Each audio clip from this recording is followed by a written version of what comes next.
You're on. All right. We're going to be taken, guys. Shalom, everybody, and we are recording, and we're online, and everything everybody says now is going to be recorded and held against you. Isn't that what the... I'll make sure I keep my mouth shut. But shalom to everybody. Shalom. And we're glad you're here, and we hope you enjoyed today. We're going to be finishing the book of Numbers. And then next week we're going to get into the book of Deuteronomy. And we'll be going through the first 3 chapters of Deuteronomy, which is...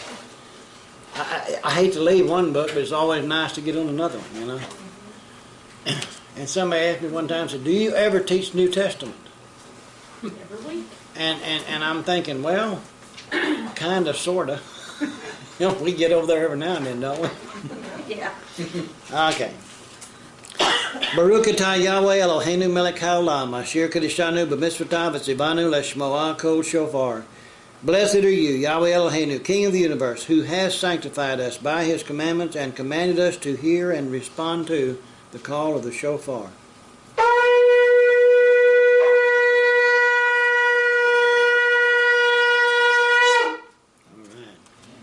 Remember, to be sanctified means to be set apart. And we hear the call of the shofar, which is kind of like here's word, which is the sound of the shofar. You know, it's talking about lifting up your voice like a trumpet. There's so many connections. Y'all want a fun study sometime, go all the way through the scriptures and look at all the comparisons between the voice and the shofar. And see what it says and what it's calling us to do. And then realize that we're all looking for the day that the awakening blast comes. An awakening blast does what? Wakes up somebody, right? Who is it waking up? Those who have died, are asleep, or believing in the Mashiach, right? They're going to wake those up. And then we who are alive and remain, is that what it says? You know, part of the implication is we who are alive and remain implies there's a whole bunch of dead ones somewhere that didn't get woke up. But they won't be until the end of the 1,000 years, it says in Revelation. A lot of little pieces as we go through and look at all these things and ties it all together. Father, as we come before you this day on your Shabbat, we pray for wisdom and understanding. We pray that you'll show us wonders out of your word. Guide us into all truth. Help us to come to the realization and the knowledge that knowing the Father and the Son is the definition of eternal life. And to do that, we must know, study, walk in, and obey your word to come to know the Father and the Son. We thank you for the opportunity that you've given us to come to that knowledge and to receive the eternal life which you came to bring us. We thank you for all things. B'Shem Yehoshua. Amen. Amen. And today we're going to be finishing the book of Numbers, starting in chapter 30 and verse 1. If you're in the Hebrew Bible, we're going to start in verse 2. We'll be reading through chapter 36 and verse 13. In the Hebrew Bible, it ends in verse 13. People don't realize sometimes that the scripture between the Hebrew Bible and the English Bible are all the same. It's just the identification of the numbering system is different. And Jeremiah, since we're still on the countdown to the 9th of Av, the reading for today is going to be in the book of Jeremiah, chapter 2. And we'll read verses 4 through 28. Then we're going to read chapter 3, verse 4 in Jeremiah. And then we're going to read chapter 4, verses 1 and 2. And I'll explain to you why that sequence of scriptures are in there. Remember that a lot of things are established by tradition. We happen to follow the tradition of the Jewish people read. You know, every week in the synagogue, they're reading the same things that we're studying, you know, in the Torah and so forth, and the prophet. You're going to follow some order when you read the scriptures. I just figured that would be a good way to, no matter where you go in the world, you go in the Orthodox Jewish synagogue and go in there next week, and they'll be reading the same thing we'll be reading. Of course, they do it in Hebrew. You might not understand. But anyway, the name of the reading today is Mattot Masei, which is it's a double reading. And one means tribes and the other means journeys. It's talking about the tribes of Israel, and it's talking about the journeys that they make, why they make them.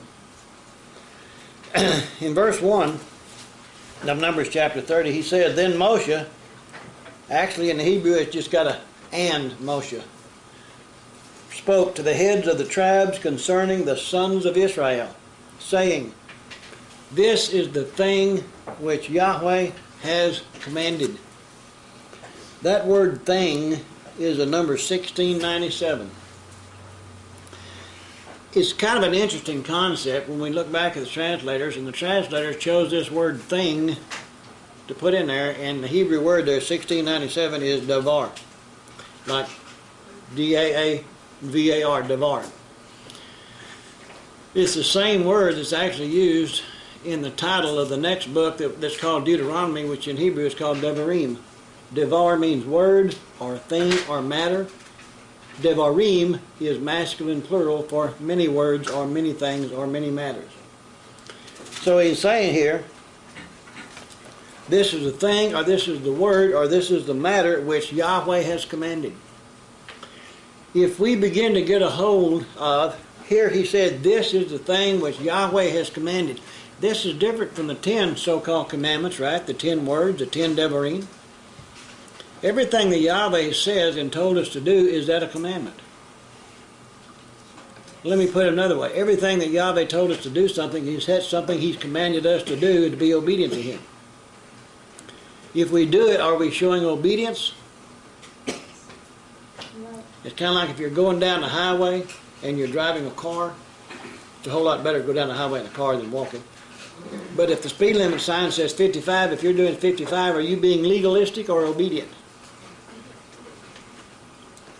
If you're being, legalistic, the question then I have, what is the opposite of legalistic? Is it not illegalistic? So you can either be legalistic or illegal. It's your choice, right? If you happen to be illegal, then you're breaking the law, right? If Yahweh's instructions or commandments are something for us to do, and you go against what that commandment says, are you walking in disobedience?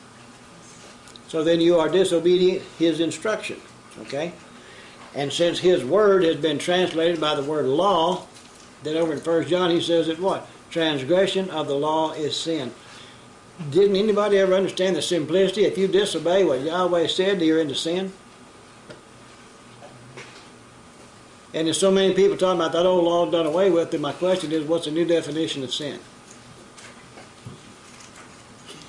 And if we have no new definition of sin, and everything else has been done away with, then we can't sin, right? And if we can't sin, then my question is, why in the world do we need salvation? And what from?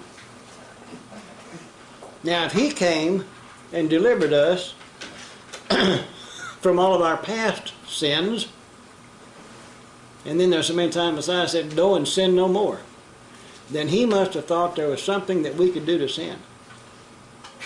Regardless of what people today say, right? I prefer to think about and live my life structured on what He said and what He thought rather than what somebody else thinks. I hope that everybody here is doing exactly the same thing. Right? And in order to do that, you must know what this word says. It's the whole point of studying. Why study it if you're not going to do it? in that. Okay. Word thing, 1697, dabar. It means a word or a matter. Okay? Go to Matthew 4. Well, we did read one verse before we went over here, didn't we?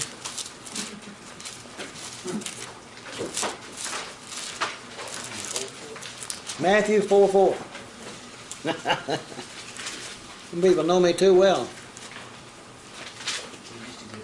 But He answered and said, it is written, man shall not live by bread alone, but by every word that proceeds from the mouth of Elohim.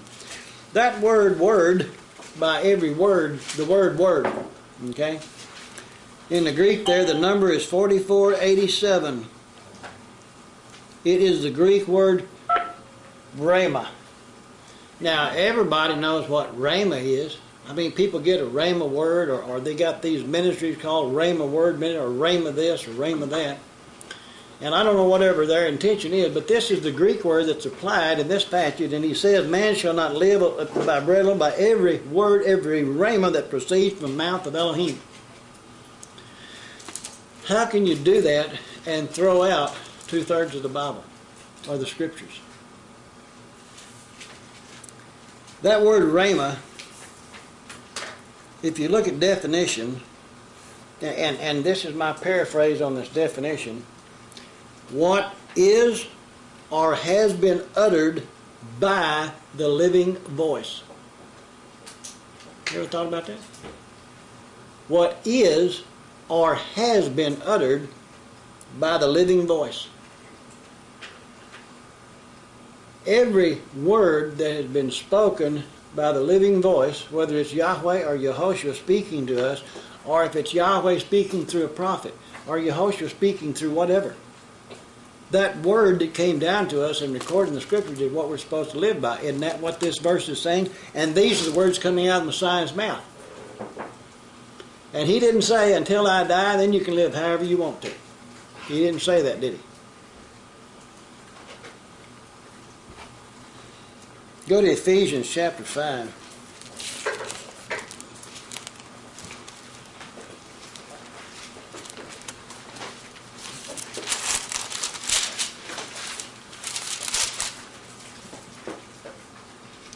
In verse 26.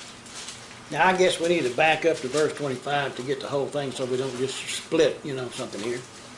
But he says, husbands, love your wives, just as the Mashiach, the anointed of Yahweh, also loved the ecclesia, the called out ones.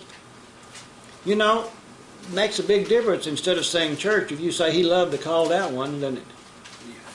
He loved the called out ones and gave himself for it or for them, that he might sanctify and cleanse it as an entity, the called out one, with the washing of water by the word. When Paul wrote this letter to these people in Ephesus, do you think he was talking about the Torah and all the prophets being the washing? Isn't that what he was referencing? Because remember, when he wrote the letter, it hadn't been compiled in the New Testament yet, had it? He also knew the passage in Deuteronomy where Yahweh says, you don't add to or take away from my word. When Paul wrote it, he would not have been writing anything that he thought was going to add to or take away from the word. He wrote it trying to explain to people what Messiah completed when he came to fulfill that which was prophesied of him to do. We are trying to go back and understand the simplicity of what existed before it got so distorted and became like a jigsaw puzzle, And what they're giving you now is a jigsaw puzzle of 10,000 pieces, and half of them really don't fit. But you spend a whole lifetime looking at all these pieces trying to put them together, and most of them don't go together anyway. Isn't that a thought? Go to Ephesians chapter 6 there, look at verse 17. People go through all of the exercises of putting on the whole armor of Yahweh and everything, and then they go through the armor and each piece of the armor, and they stand up there like a Roman soldier putting on stuff, But verse 17 it says, and take the helmet of salvation or deliverance, and then it says what? And the sword of the Spirit. The difference between a sword and a shield. A shield is a defensive weapon, right? A sword is an offensive weapon. The offensive weapon that's mentioned here is what? The sword of the Spirit, or the breath, which is the word of Elohim the Creator. Do you realize how much trouble you can get in sometimes just speaking what the word says? You can get everything from bad looks, I guess in certain ways you can get something thrown at you if you're not careful. You can get asked to leave from places. You can ask never come back. We lose friends, we lose acquaintances, we lose everything. Just because you try to speak what the word says. Well, if the word became flesh and we call him Yehoshua, the Messiah, right? If you change the word, do you change who the Messiah is? Now the question comes out, do we really want to know the real Mashiach? Because it's that real one, and knowing him is where your eternal life is. Go to 1 Peter.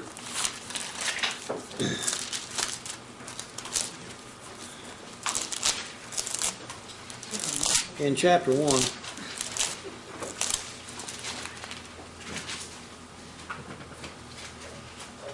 In verse 25.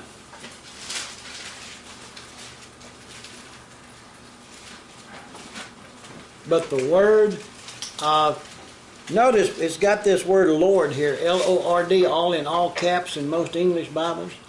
If anybody goes back and looks at the instructions in the front of your Bible, you know that's one of the things that tells you how to read your Bible and what to look for.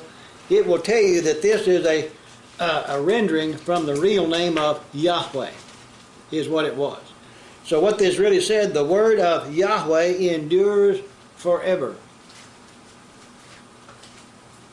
If that's true, and then somebody else says, well, that old word's been done away with, then somebody lied. And then he says, and the writer, you know, and I think that from what I read in the beginning, this was Peter writing this book. That's why it's called the Epistle of Peter. This is the word which by the gospel of the good news was preached or proclaimed to you. The word of Yahweh endures forever. And then he's saying, this is the word which was proclaimed to you. Isn't that what he's saying? He is proclaiming the word that Yahweh spoke a long time ago. All of this word then is what? Referring to the Messiah, the Son, the Mashiach.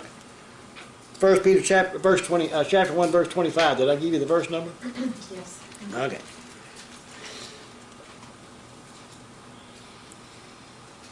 All of these are going back to the words then that's been commanded and spoken by Yahweh. That's the very connection. Go back now to Numbers chapter 30, verse 1 again. This is the thing, Debarim, this is the word which Yahweh has commanded. Now we look at that word commanded a little bit. The number is 6680 in the Greek. It's the Greek word, not Greek, excuse me, Hebrew. Sivah. It means to order. It means to instruct. It means to constitute. It means to enact. It means to establish or to appoint. Okay? Now, the question that I need for us to look at and ask ourselves, Moshe here is speaking to the tribes. These tribes now are the same ones that didn't go into the promised land 40 years earlier because they didn't believe the word of Yahweh. And then all of those 600,000 something men died off except for 2, and now the children of those who, are left are fixing to go into the promised land. And Moshe is reiterating the word, the instructions that were given, for them before. And he said, this is the thing which Yahweh has commanded. So the question is this going to be a new covenant, or do these instructions that we're fixing to read become part of what already exists?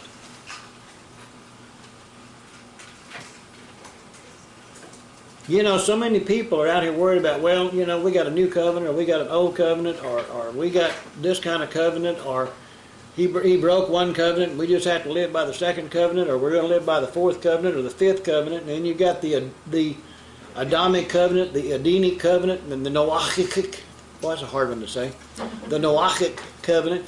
So which all of these covenants, the thing about it is, if anything is an instruction from Yahweh, and if you can do it, why not do it? Until you can find some scripture that you don't have to do that anymore. Can we find any instruction that tells us we don't have to make the animal sacrifice today because of the sacrifice Messiah made for us? So we don't have to do those things, do we? If we find any instruction today that says, he made all those old bad foods clean so we can eat those foods, can we find that in Scripture today? You find a distortion, but you can't find the reality. Can we find instructions that all the Old Testament done away with? We live in the New Testament. Can we find that? Only if we look in English words, but you go back to what the Hebrew and the Greek says, then those English words go away. What happens when the English words go away? The doctrines that are built on them have to go away. That word commanded, 6680, zivah, in the Hebrew it means to order, to instruct, to constitute, meaning to enact, to establish, or to appoint. These are things which he has established for the people to do, which in their obedience then brings blessings in their life because of their act of obedience. The other half of that, it brings curses into their life if they disobey. Has anybody ever read, in the Proverbs where it says the curse without a cause does not come? When we get into Deuteronomy and we start looking at 60 some odd verses of curses based on disobedience, and yet everybody today said all them curses done away with, and if you look at the list and they still exist today, somebody's telling a story.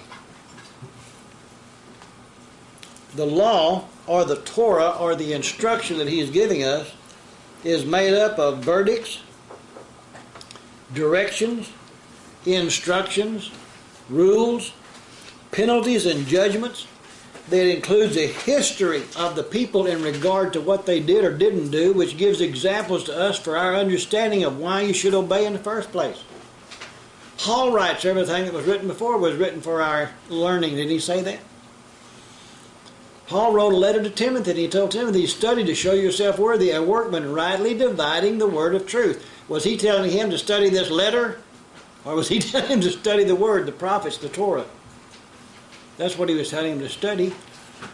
We need to come to the reality of what the Scriptures actually say and get away from what other people think. And don't go out there and do something because Dennis said it. You're just in bad a shape there as you are for anything else. It's got to be your knowledge of what the Scripture says. Yahweh has told us that transgressing any of these instructions brings curses or punishment. If we understand everything in our life, is going to be based on that, then our obedience would bring the blessings, right? Or the rewards. And we can find all kinds of scripture that says in keeping them there is, great reward. It's through them and our obedience to those scriptures is how we come to know the Father and the Son. It's through that knowledge of the Father and Son is where the eternal life is. Isn't that what we're all seeking? We have to make the decision what we're looking for is eternal life more than relationships among people today. You can have the greatest relationship in the world built with somebody, son, daughter, mother, father, grandfather, whatever. But if they've turned away from Yahweh and His Word, that relationship is going to sever some point down the line. If they never repent and turn back and obedient to Yahweh, and if you continue to go with that person, where are you going to go? I don't care how much you like somebody, the two of you are not going to be happy in hell. I'm not trying to be facetious when I say that, but I'm trying to get us to the point where we begin to think about what we're saying, okay? We have to decide really and truly what's important in our life. Nothing would make me happier than for everybody to get a hold of what the Scripture says, and you don't ever need to come talk to me again. Just go out and teach everything to everybody else. That would be just so great, okay? Just go out and spread the word. But the act of transgressing His instructions is called what? Sinning. Go to 1 John.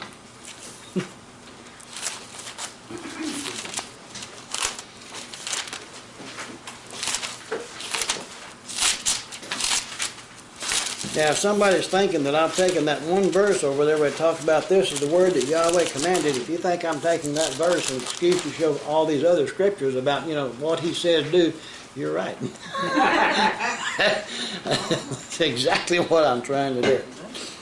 In 1 John in chapter 3 and in verse 4, whoever commits sin also commits lawlessness, and sin is lawlessness. Now I think the old King James says, whoever commits transgression of the law commits sin, and sin is transgression of the law. However you want to say it, going against the law, which is the instruction that Yahweh has given us for have life, going against His instructions is what sin is. What is the most or the worst sin you can do? Or is there a rank on these sins? Or does the Scripture say if you break one, you break them all? Now the penalties for these various sins can be different, right? But if you're into sin, and the Scripture says if you have unconfessed sin in your life, what happened? You're not going to see the kingdom of heaven. Isn't that what He said? Isn't that what we're all looking for? And where is the kingdom of heaven according to what Messiah said? In us, right? Well, what can be in us, Is it a piece of lettuce or a cucumber or something we eat that gets, or what do we eat that gets in us that is this kingdom of heaven? Is it not this word? Did not Messiah say, unless you eat my flesh, you don't have any part of me? He's not teaching cannibalism, is He? But this word which became flesh is what we're supposed to eat. If this word became His flesh, if we reject part of that word, are we changing who He is? humanitarianism and the things of the world, And I'm not trying to say that there's not nice people, good people. There's probably a whole lot of people out there being more obedient to the Word, that don't call themselves Christians that are. But if you're going to walk in obedience to the Word and say that you walk in obedience to the law, then you need to be knowing what you're supposed to be doing. Most of us have not been raised up or grown up with the full knowledge of Torah or Yahweh's instructions. I would venture to say that nobody in this room has actually ever been raised under the covering of Torah in your household, right? In fact, most everybody just thought the word Torah was some Japanese word on a movie, Torah, Torah, Torah. And how many other people knew anything else anyway? But in a search, because something inside you said, I've got to go find you, and he says that if you search for me with all your heart, mind, and soul, he says, I will be found of you, right? If everybody can find him, where are we going to find him? You have to go out looking in some particular place, or you just open the Scriptures and believe what the Word said.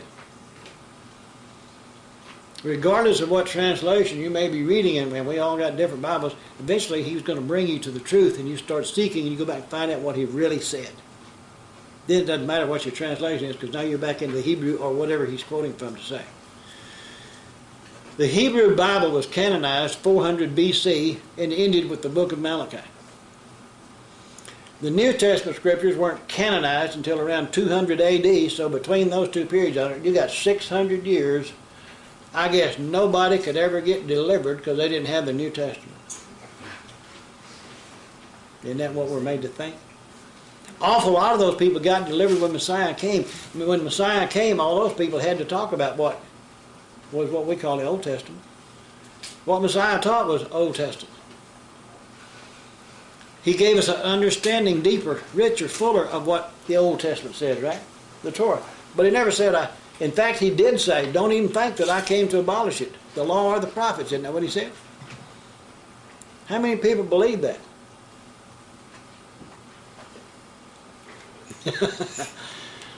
Well, maybe a lot in this room, okay? But how many people out here in the world really believe what that says? How many people that carry Bibles really believe what that word says? Most of them are believing what somebody else told them. Well, that's really, I know it says that, but that ain't what it meant. How many of us have heard those words so many times? I got tired. If it doesn't mean what it said, why am I carrying this thing around? What is it for? As we study, then we begin to see the world through the eyes of Yahweh. Everything that you see out there in that world is going to take on a different image to you as you start looking at this world based on what this Scripture says. We're going to begin to realize this world is really not as pretty as I thought it was. Then all of a sudden that statement when he says anybody loves the world, the love of the Father is not in them. There's something there. We're also going to learn what real holiness or set-apartness really is. And that's when you realize the real holiness or real set-apartness is being set apart from the rest of the world because you're being set apart to His Word. If you're not walking in obedience to that Word, then you're really not set apart because that's what the word holiness means. If you are truly set apart to this Word, how much can you continue in what the world thinks or says? Got to come a separation. That's why it's called ecclesia, or the called out one. Now, if I keep saying to people all the time, the called out one, it's going to get a little bit clearer. So if I put a title on it like church, then nobody ever really knows what it means. Okay? So often, though, we attempt to maintain our own lifestyle, and then we try to make the Word fit into the life that we have chosen. Most people organize their life, and then they go out there and they start trying to find a way, okay, well, I'm going to take God and I'm going to give Him 2 hours on this day. Well, I know His day is on the 7th, but we don't have to worry about that anymore, so I'll give Him 2 hours on the first day. Or maybe I'll give Him an hour and a half on Wednesday night. Well, I might could fit in another 30 minutes down the road somewhere. All I'm trying to say is so many times Yahweh is not the central focus of your life. I'm talking in general organization world, okay? we're coming out of this world, and when He becomes the center part of your life, then all of a sudden your life changes and He becomes the center focus of everything. Then everything else is something that I give a few minutes to, but He's number one, right? But that's a difficult change for a lot of people to make. It really is. And this is where most of the conflict that we have. And I say a lot of this stuff, if y'all invite somebody new to come, be sure and tell them you're in for a world of change if you decide to believe what the Word really said. Not just because I say it. It's not me. I didn't write this. Because of friends and family, though, who are part of the world, then we find ourselves at odds with ourselves, trying to accommodate others, or even as our own desires, okay? And then sometimes when we go that way to try to accommodate that person or something, then later on we think about it, then we start beating ourselves up because we shouldn't have done that, or or we make a statement like, well, I know I shouldn't have done that, but God knows my heart. Yeah, Jeremiah, he said He knows your heart and it's wicked. But we beat ourselves up for not doing what we know that we should have done. To lust or to covet or to seek that which is forbidden is the way of the world. Okay? If I want you to go after all kinds of things that you're not supposed to do, and I tell you, well, that old stuff is done away with, oh, you can do anything you want to. Now, you can live however you want to. Everything's fine. Isn't that kind of like, where the world is at? I don't care what religion you're in, they're all saying the same thing. So the battle then, definitely, go to 1 Timothy in chapter 6.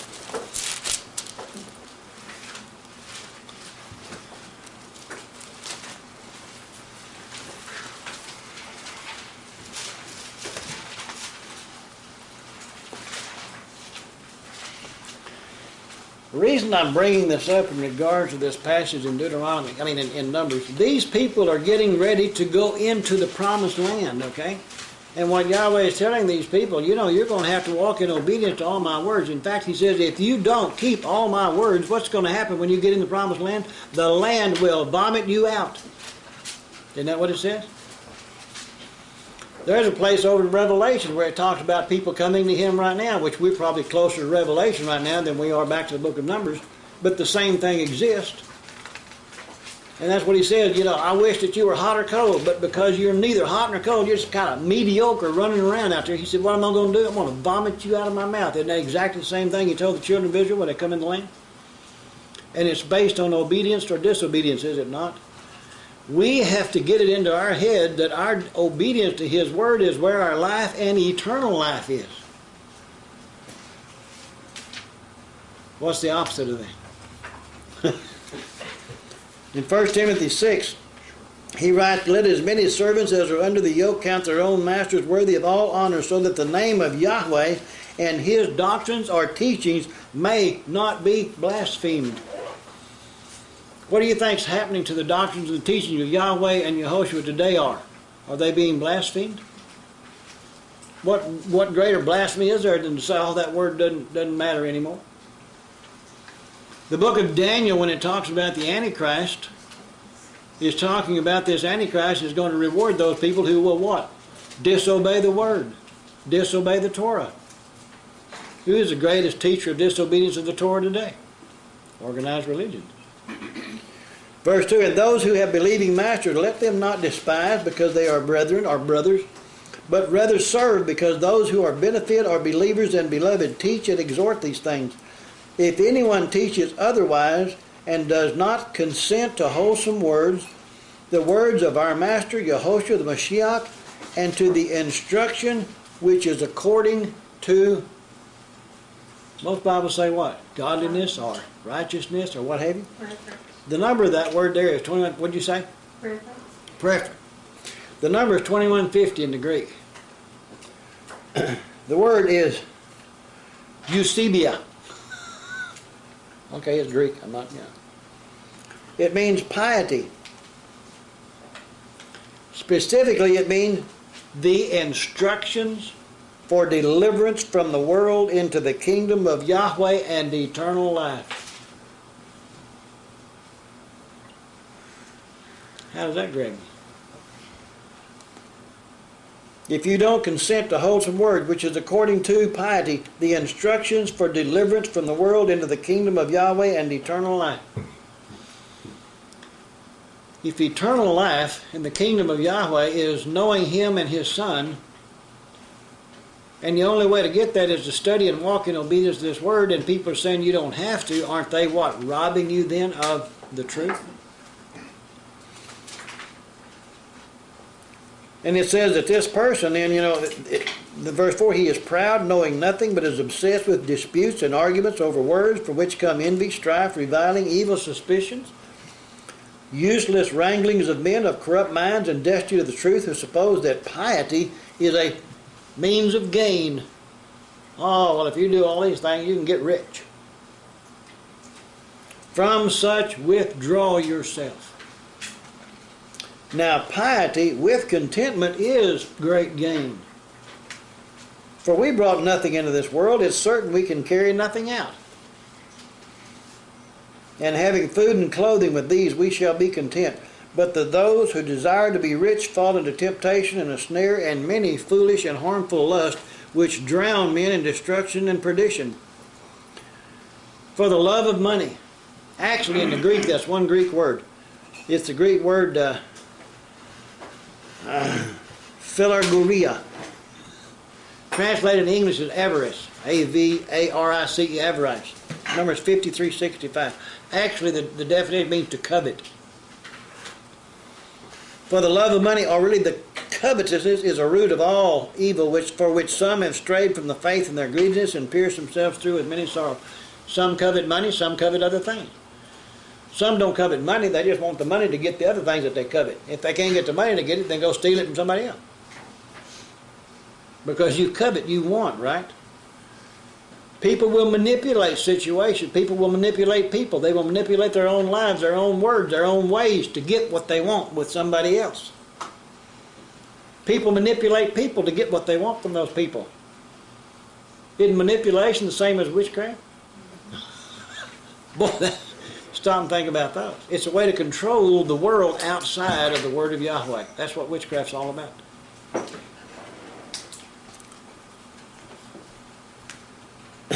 Verse 6, it said, now piety with contentment, oh, we read all that. Verse 9, those who desire to be rich fall into temptation and snare and of many foolish and harmful lusts which drown men in destruction and perdition. And then down in verse 11, but you, O man of Elohim, flee these things and pursue righteousness. What's the definition of righteousness? Walking in obedience to the Torah. That's what it says in Deuteronomy. But he's telling us, pursue that. Godliness, which is another way of saying uprightness. Faith or trust, love, patience, gentleness. Fight the good fight of faith. If you take faith and look it up and it means trust, then what? You're fighting the good fight of trusting the Word. You're trusting the Word to give you what Yahweh said. Yahweh says you obey His Word, He'll make even your enemies to be at peace with you. Can't He do the same thing with your own family members? We think sometimes that we have to what? Compromise what we believe, and because we don't want to run our family members off, but yet our obedience to the Word shows our family members what we really truly believe. And then Yahweh can change those people. Yahweh can put something in there to bring those people to that. But if you change from what you say the Word says just because you want to be friends with somebody, then they look at you and they say, well, you really don't believe it anyway.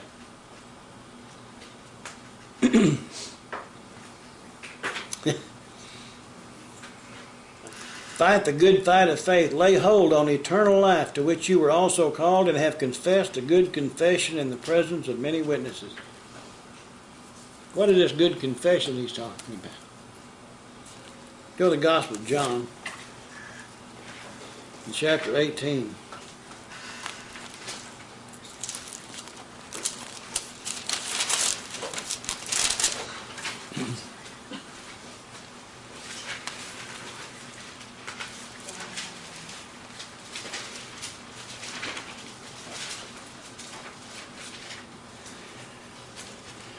Verse 36 and 37 of John chapter 18.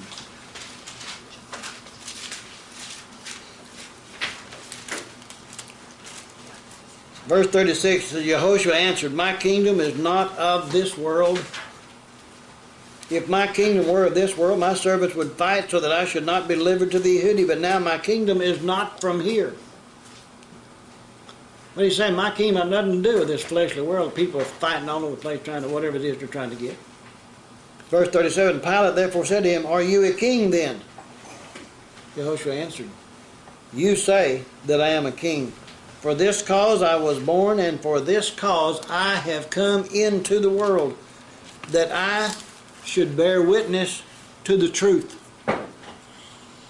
He is a witness of the truth. He is the Word in the flesh. If we believe in Him, and if we believe in His name, and His name is really what? Yehoshua, Yahweh is deliverer. If we believe in Him, Yahweh is our deliverer. Believing in Him is believing all of this Word. It goes right back to Yahweh and His Word and what He said.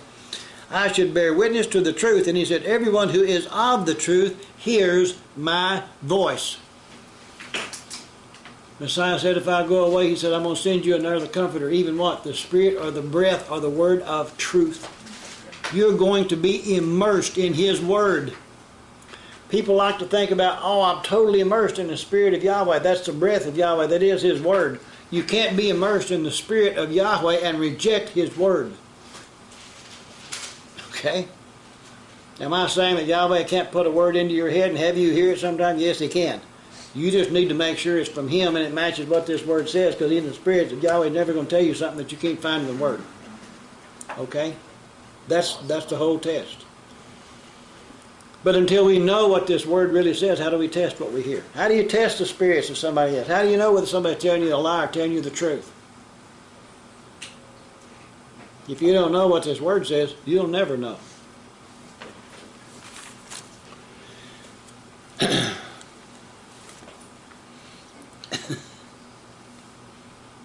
Go to Romans 7. We're going to get back into Numbers, but it may take a minute.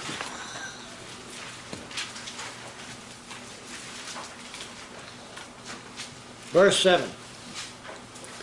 You know, when I read this, and y'all, we studied and read the Word for a couple of years before we ever went to a church.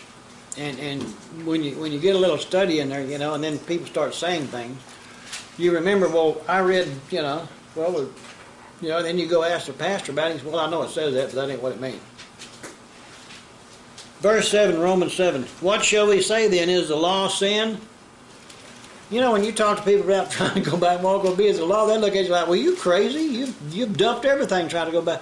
Well, is it sin? And then he says, certainly not. On the contrary, I would not have known sin except through the law. I would not have known sin except through the law. How are you going to know what sin is if you don't study the law of the Torah and the prophets? Isn't this what Paul is telling these people? And yet people are blinded, they can know without, oh, you don't have to do none of that stuff. Wait a minute, that's what is your foundation for everything else. On the contrary, I would not have known sin except through the law, for I would not have known covetousness unless the law had said, you shall not covet. Means you're not supposed to do that thing. When he finds something in the Scripture that says you're not supposed to do it, and you go do it, or you're into sin. Well, that's simple, isn't it? The simplicity of what this Word really says it's amazing. It's exciting in your life if you just want to decide to believe what the Word says. The battle we fight is separation from the world to Yahweh. In chapter 7, look at verse 12. Therefore the law, number 3551, if anybody wants to look it up, is holy, and the commandment holy, and it's just, and it's good.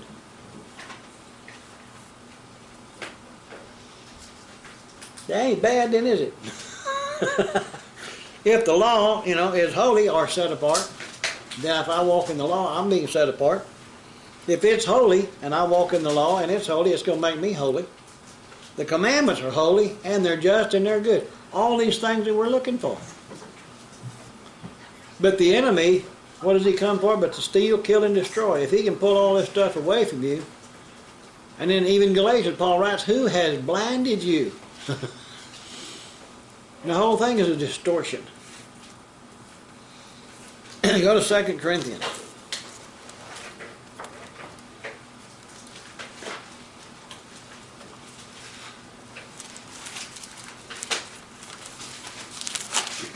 In chapter 10.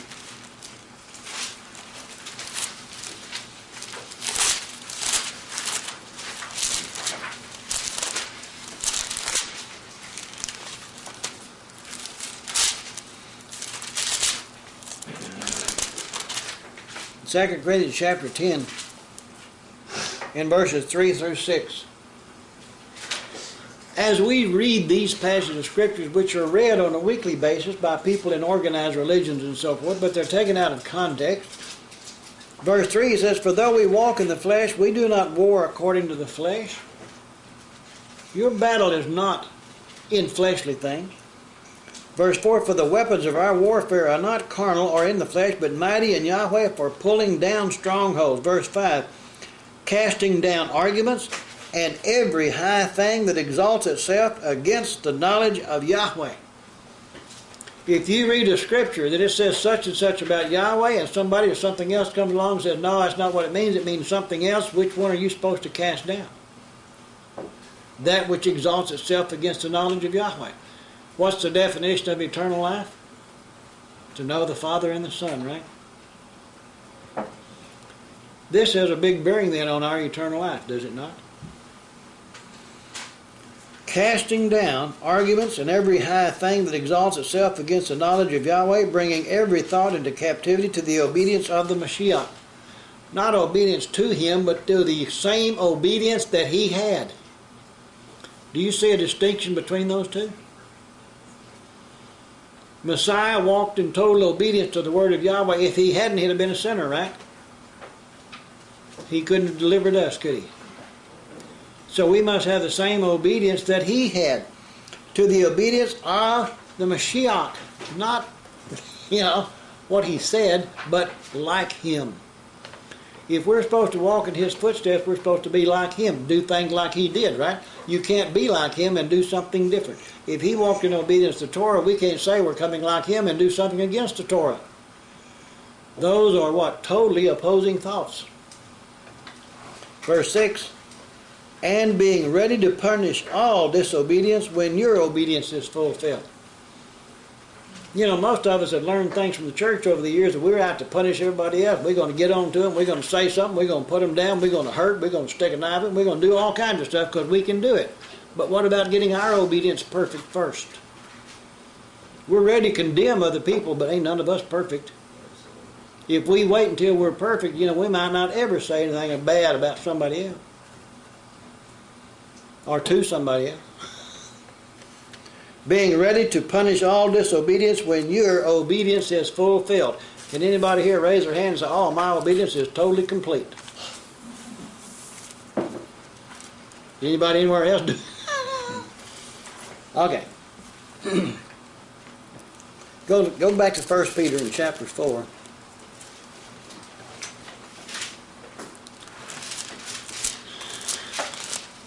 Oh, this is a sermon, isn't it?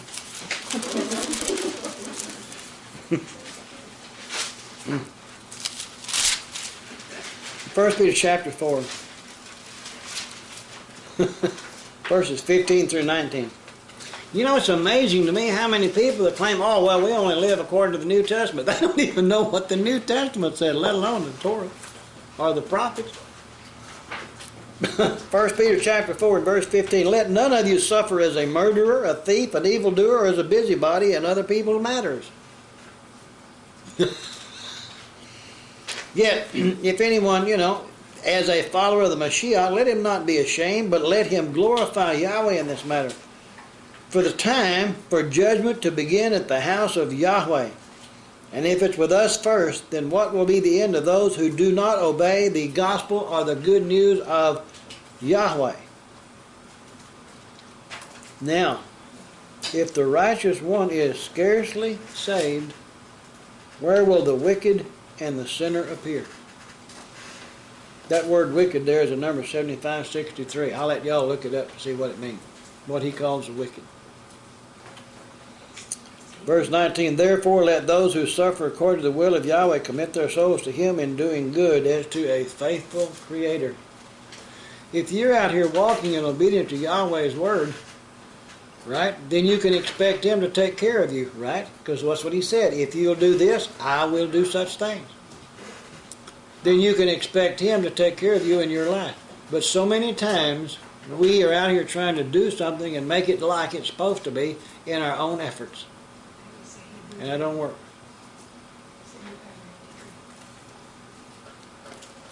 Go to 2 Peter. In chapter 3.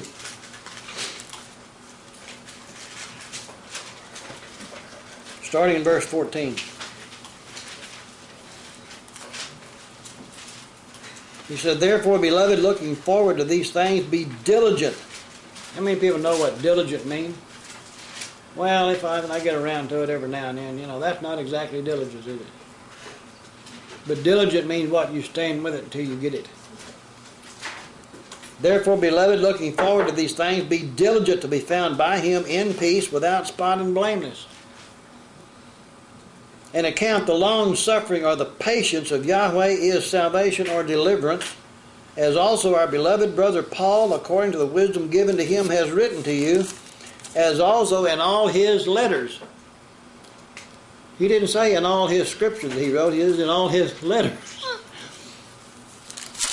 Speaking in them of these things, in which are some things hard to understand, which those, the untaught and the unstable, twist to their own destruction, as also the rest of the scriptures. Do you realize how many people out here are teaching a false religion based on a distortion of what Paul said? And in reality, Paul said, I don't believe anything other than what's written in the Torah and the prophets. That's what he believed. That's all he ever believed. Go to James chapter 1.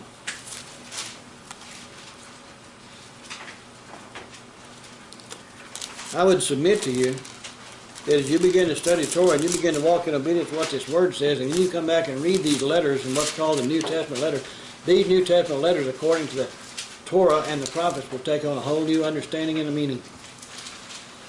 And people will say, well, how come I never saw that before? Well, because there was a veil there. There was something there that kept you from seeing it. The veil has to come down. In James chapter 1 and verse 21. Therefore lay aside all filthiness and overflow or abundance of wickedness, and receive with meekness the implanted word, which is able to deliver your souls. This is a letter that James was writing. Who is he writing this letter to? Go up verse 1, chapter 1. To the 12 tribes which are scattered abroad. That's the house of Israel, isn't it? You mean he's writing to these 12 tribes scattered abroad? You know, some of these people knew about the house of Israel being scattered around the nation of the world. They even asked Messiah questions at the time, are you going to restore the kingdom of Israel now? He said, it's not for you to know when those things are. Verse 2, there in James 1, but be doers of the word and not hearers only, deceiving yourself.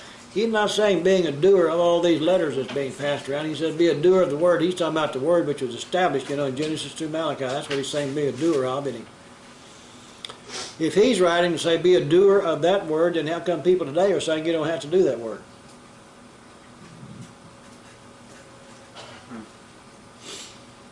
Something doesn't jive.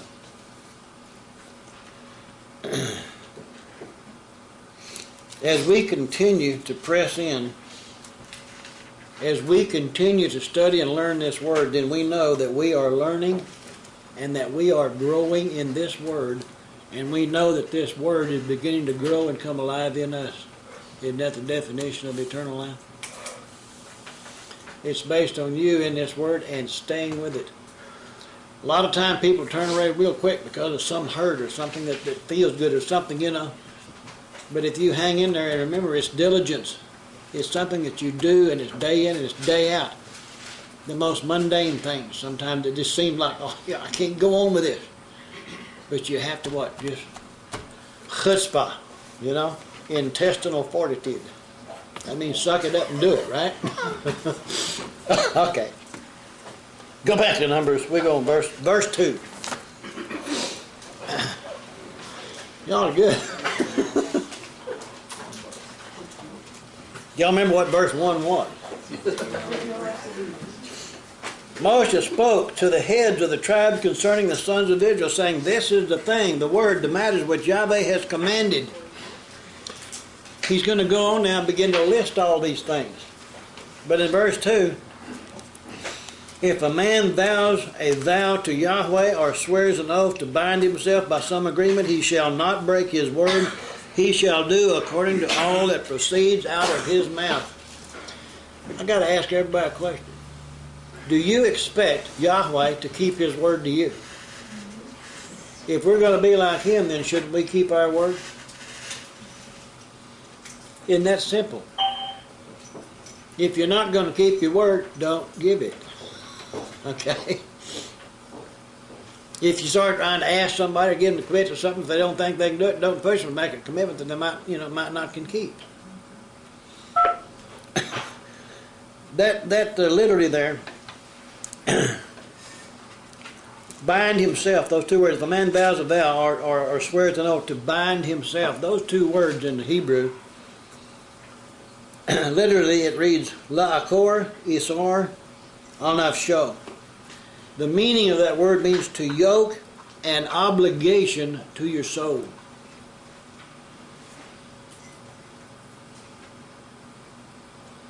You are what you do. You are what you say. A lot of people say you are what you eat. In a lot of ways that applies too. If you eat the things that Yahweh told us to eat. Remember, all the foods that he told us that we can eat are some of the same things that are used as pictures or sacrifices of the Messiah. So we learn about him even through what we eat. If a pig is not a picture of Messiah, he said don't eat the pig. Okay? Then you have to recognize everything that he told us to eat is something that is clean, which is again going back to the purity of the Messiah in so many ways. Your soul is bound by your words. Remember what this vow is talking about. The only way to remove this yoke that you put on your soul with your mouth is to perform it.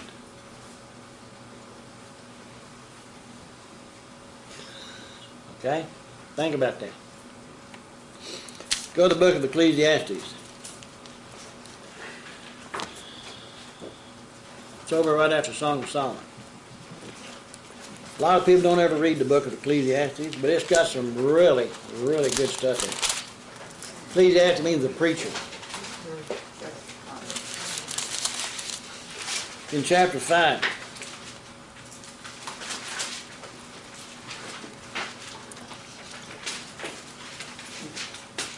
If y'all haven't read this later, just make a little note to go back and read Ecclesiastes chapter 5. Talk about, walk prudently when you go to the house of Elohim. Verse 4, when you make a vow to Elohim, do not delay to pay it, for he has no pleasure in fools.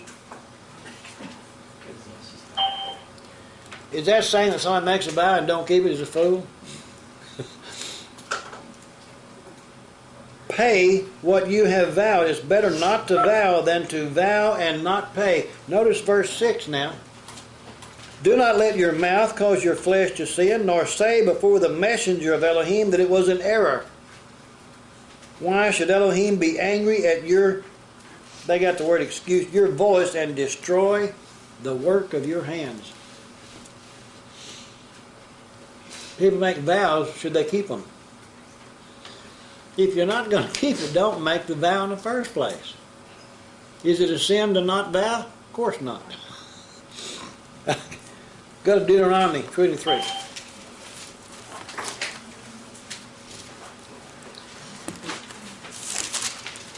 Get into Deuteronomy a little early. Verses 21 through 23.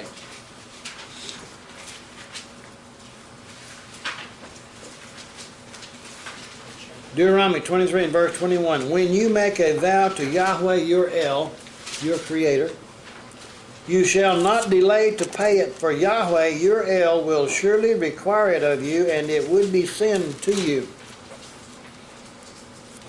But if you abstain from vowing, it shall not be sin to you.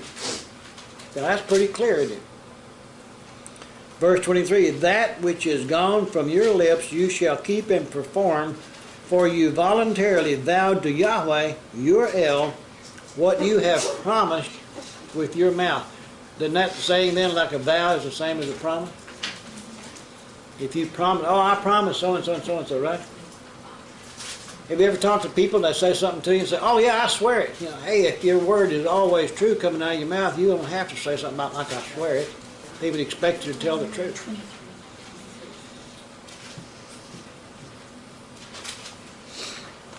Go back to Numbers. We're going to have to move on. Verse 3. Or if a woman vows a vow to Yahweh and binds, remember binding yourself or binding your soul, by some agreement while in her father's house in her youth, and her father hears her vow, and the agreement by which she has bound herself, and her father holds his peace, then all her vows shall stand, and every agreement with which she has bound herself shall stand.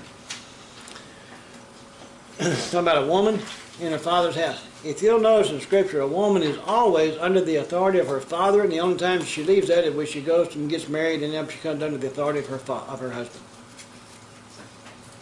Our society and the way it's organized, you know, if people going out doing what they want to do and living on their own and teenagers and all this kind of stuff is not a biblical society by any stretch of the imagination. Unfortunately, it's really a tough thing to try to come out of what this world and our society has established and go back and walk in obedience to Yahweh. As like I said before, anybody that says it's easy has either lied or never tried it, one or the other. Because it's not easy. But when you make the commitment to walk in obedience to Yahweh's word, what happens if you turn back?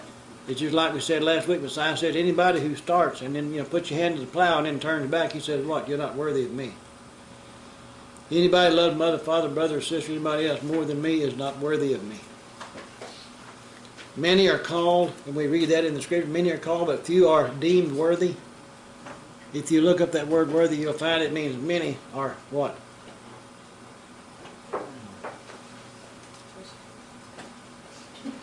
I forget. Anyway. Somebody said something and the thought just went away. Anyway. In verse 5, but if her father overrules her on the day that he hears, then none of her vows nor her agreements by which she has bound herself shall stand, and Yahweh will forgive her because her father overruled her. But if indeed she takes a husband while bound by her vows or by a rash utterance from her lip by which she bound herself, a rash utterance, none of us would ever make a rash utterance with our mouth, would we? Always do it in the presence of your husband so he can, take it off of you. Right? And then if he don't do it real quick, well, hit him. You got to remove that. Okay. Verse 7, and her husband hears and makes no response to her on the day that he hears, then her vows shall stand, and her agreements by which she bound herself shall stand. But if her husband overrules her on the day that he hears, he shall make void her vow which she vowed and what she uttered with her lips by which she bound herself, and Yahweh will forgive her. Remember, he says that in everything that comes to test you, he makes a way of escape for us, right? That way of escape is always in obedience to the Torah. That's where the escape is. If you don't understand what Torah is, you don't know how to escape the situation you're in. Verse 9, but any vow of a widow or a divorced woman by which she has bound herself shall stand against her.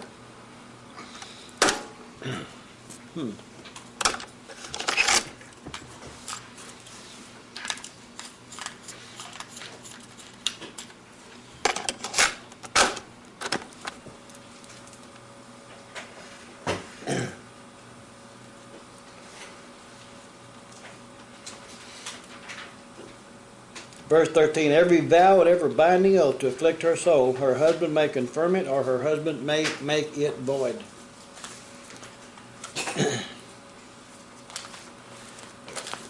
Once a vow becomes binding, it cannot be removed. The only way to remove it is to perform it. Okay? If you don't keep it, then it's the same thing as breaking your word. That's the same thing as lying, is it not? And isn't that sin? I mean, if we understand what it is.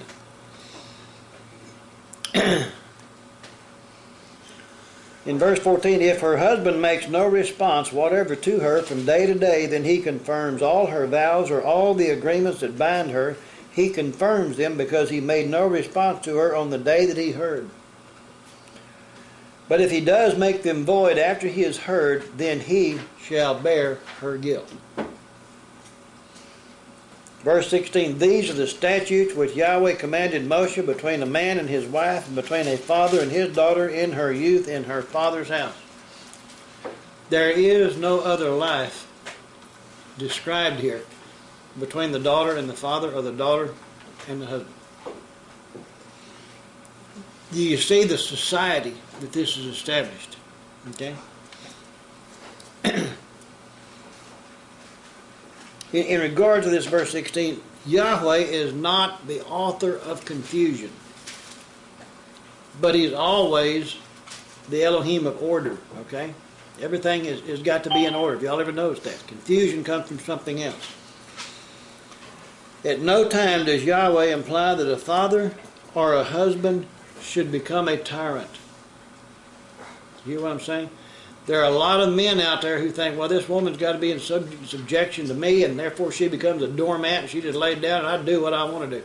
That's not Yahweh's plan. And I hope nobody ever goes away and says that I'm teaching something like that, because I'm not. But at no time should this husband or the father, either one, become a tyrant. Go back to Ephesians in chapter 6.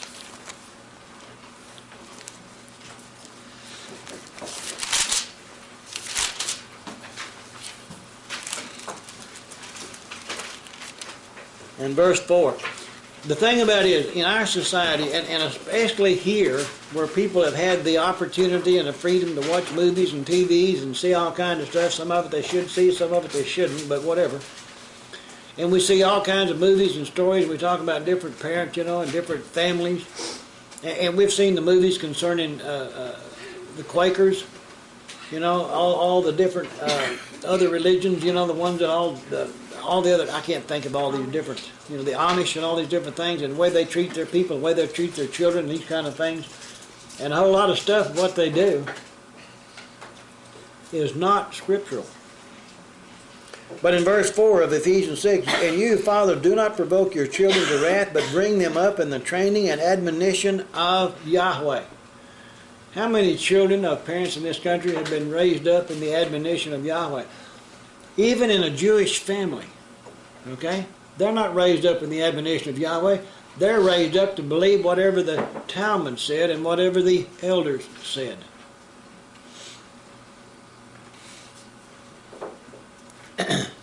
Go to Colossians chapter 3.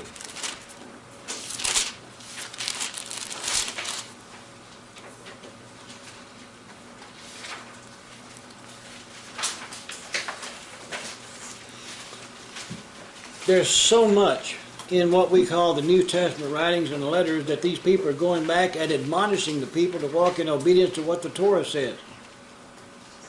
Everything about it was to repent and turn back in obedience to the Torah, is what all these letters were for.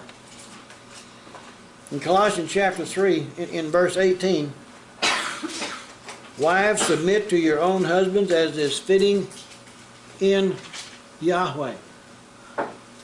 Read that very carefully. Submit to your husbands as is fitting in Yahweh. Is that saying submit to your husbands even if they're telling you to do something that goes against what the Word says? No. In Yahweh. Don't distort what it said. If you look over in the Greek, it says the same thing. In Yahweh. Verse 19, husband, love your wives and do not be bitter toward them. Tell all you men something else right now. What's the most, common definition of love means to obey, right? Go ahead and put that in there, but they did. Verse 20, children, obey your parents in all things, for this is well-pleasing to Yahweh. Fathers, do not provoke your children lest they become discouraged. We're supposed to encourage, but we're supposed to encourage with what? With the Word. I would submit to you the difference between a child who's been raised up from a very young age coming in to know the truth about Torah and the Mashiach, the mentality of that child is entirely different from one who's been left on their own and been raised by the world. If you're not raising your children according to the Torah, then whatever you think you're doing with your children is being actually imprinted on their mind about what the world thinks and what the world teaches. That's what their mind is. They dress to please the world. They do these things to please the world. They go things in the world because it's fun, because that's what the world says is fun. Big difference in that concept, okay? When one comes in conflict with the other, that's when you might say like push comes to shove. Things get real tough. And that's when sometimes, when your children look at you and they say that, well, Daddy says, you didn't train us up bad. After all, none of us are in jail. Well, at that time, they weren't. Okay? But we all face those situations coming up. It's hard, and you need to study this word now, so go back in order how to fix it, how to change it.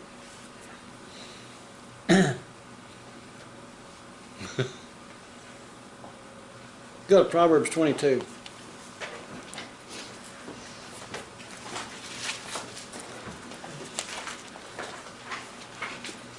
I hope everybody understands what I'm trying to do. Remember,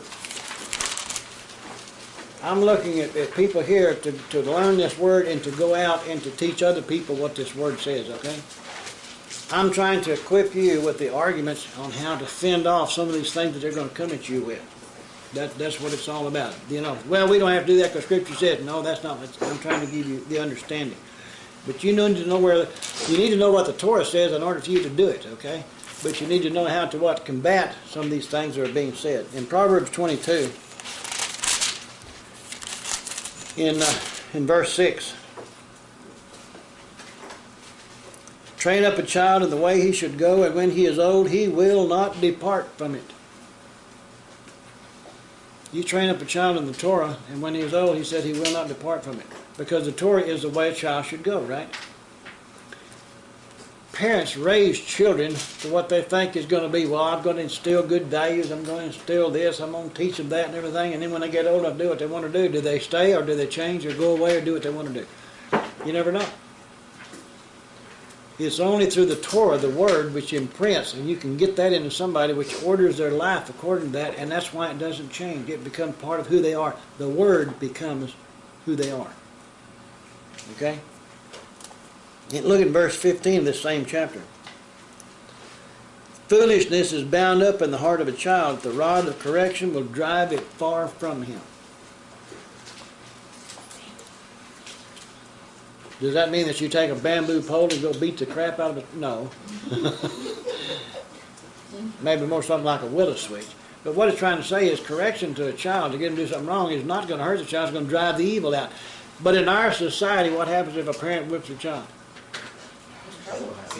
They call somebody, then they tell somebody, the next thing you know, the state comes out and takes the child away, right? Because it takes a village, isn't that what some people say? To raise a child. But children today, in our society, they know that they got, they can live however they want to, because the first time a parent does something wrong, they just pick up the phone and call it. They go somewhere else. Go to Proverbs 29.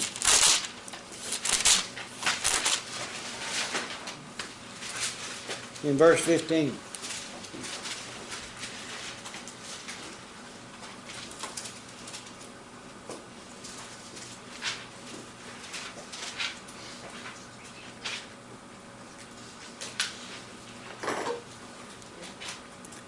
The rod and reproof give wisdom,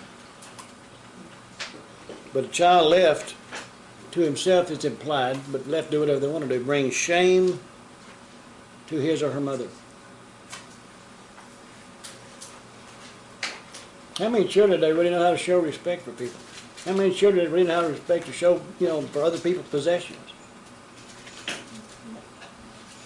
If any of them know, how many of them care?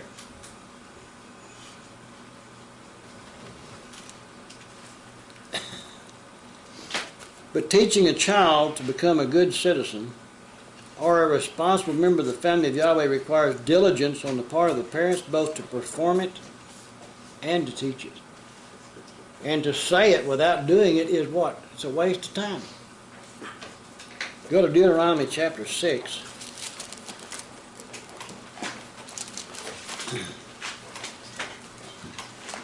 I'm going to get into week after next.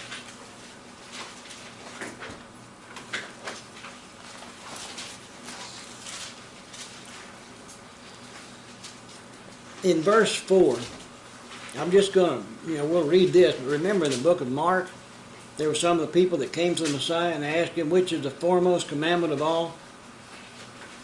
And Messiah said, the foremost commandment of all is Shema Yisrael, Yahweh Eloheinu, Yahweh Echad. When he said that, he's quoting from Deuteronomy 6, verse 4. Hear, Yisrael, Yahweh Eloheinu, Yahweh Echad. Yahweh is one. Verse 5, you shall love Yahweh Eloheka with all your heart, with all your soul, and with all your might. How many people do you think really love Yahweh with all your soul, with all your might, and despise the Word? How about have a disinterest but don't care? I'll sit down and study the Word as long as I ain't got something else I got to go do, or something else I want to do. Well, it's raining outside, or it's 40 below zero, I can't do that, I might as well open the Bible.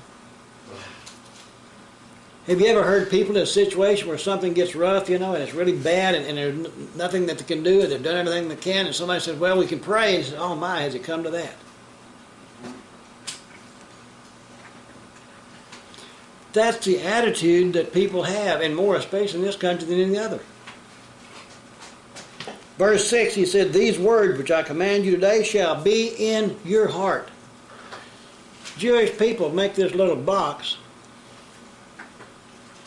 They hang it on the doorpost of their house, and inside that little box has got these words.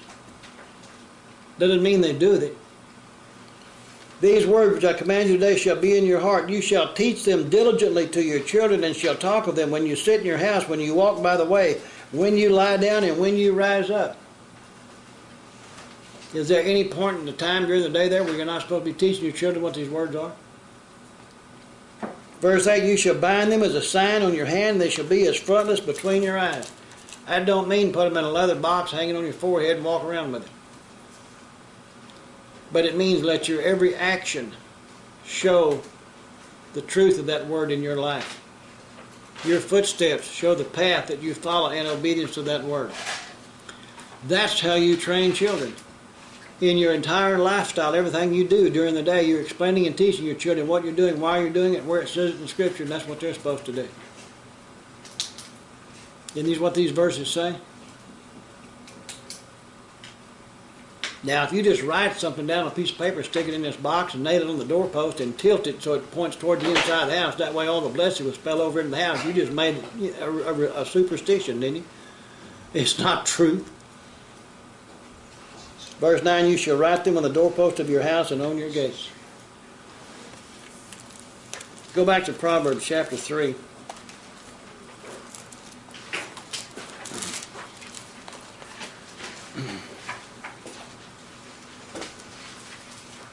I don't know how many of them have ever really paid much attention, but this whole thing started out, the Proverbs of Solomon, the son of David, the king of Israel. So this is mostly from him unless it states otherwise. In Proverbs chapter 3 verse 1, he says, my son, do not forget my law, but let your heart keep my commands. For length of days and long life and peace they will add to you. Remember, this is in that book of Proverbs that Christianity takes a copy of the book of Proverbs and a copy of the Psalms and attaches it to the New Testament and says, now this is what we're supposed to live by. Proverbs talks about living according to the law. For length of days and long life and peace they will add to you. Let not mercy and truth forsake you. Bind them around your neck. Write them on the tablet of your heart. So find favor and high esteem in the sight of Elohim and man. Trust in Yahweh with all your heart. Lean not on your own understanding. In all your ways acknowledge Him, and He shall direct or smooth your path. Is that true or is it not true? But if you really believe it, then we start living like it's true. Back over in Numbers now. When the father of the husband learns of the vows then all efforts should be made to determine the motives and effect on other members of the family. Let's say right now a father hears his daughter who is, under his authority, whether they're living at home or not until they're married, they're still under his authority. Okay? Living away from home someplace else is something that our society sets up, not what the scriptures dictate or say. But if a man hears his daughter or his wife make some type of a vow, okay, and he's decided, well, I've got to make this vow, annul it or something, okay. All efforts should be made to determine the motives and the effect on other members of the family that this vow would have, okay. You don't just go in there like you're going to be some kind of a tyrant, and say, well, you ain't going to do that, I said so, and that's it. I mean, that's not the type of thing. It may be that the vow was made in goodwill. The intentions of the person were sincere and honorable. You must treat it that way, okay? Now, when the greater good is explained, and before that can be explained, it has to be understood, doesn't it? Then the explanation should also convey that she is also forgiven, which removes any guilt then that she may have if the vow has been made null and void. Because people make a vow and then sometimes they feel bad if they can't keep it, but they need to be, made to understand for what Scripture says they're going to be forgiven for. The father bears the guilt when he disallows the vows out of a sense of authority infringement. People understand what that's saying? Well, you can't take a vow, you ain't got the authority. I'm the boss in this house. I'm the macho, I'm the whatever, okay? Remember, whoever in the family decides to take over and rule everything is the one who becomes the boss. I'm about that's the one wearing the pants, right? Because nowadays it doesn't matter, everybody wears them anyway. But who's the boss? According to Scripture, who's the boss? In Hebrew thought, there's a thing called Kol Nidre. I don't know how many of you have ever heard about it or not. They're coming up on the 10th day of the 7th month on Yom Kippur, the Day of Atonement. They always have a meeting the night before. And the night before, what's called Kol Nidre prayers are given. And these are prayers that the Jewish people say so that all vows which they have made throughout the year that they didn't keep can be forgiven. Okay? Is there anything in Scripture that says you can do that? It's not there, is it? Okay. This refers in all vows. Now, it's possible that this may have originated in Spain, okay, in the 15th century, during the time of what was known as the Catholic Inquisition. Spain was beginning a reunification of the countries of Aragon and Castile. When Ferdinand of Aragon and Isabella of Castile were married, they were bringing this whole country together then under the one monarchy. But they were afraid that laws commanding the exile or conversion of the Jews were being nullified by what they call the conversos. That is, they were the synagogue-attending Catholics. They claimed to be Catholic, but then on the side they went to synagogue. So they started the investigation or Inquisition.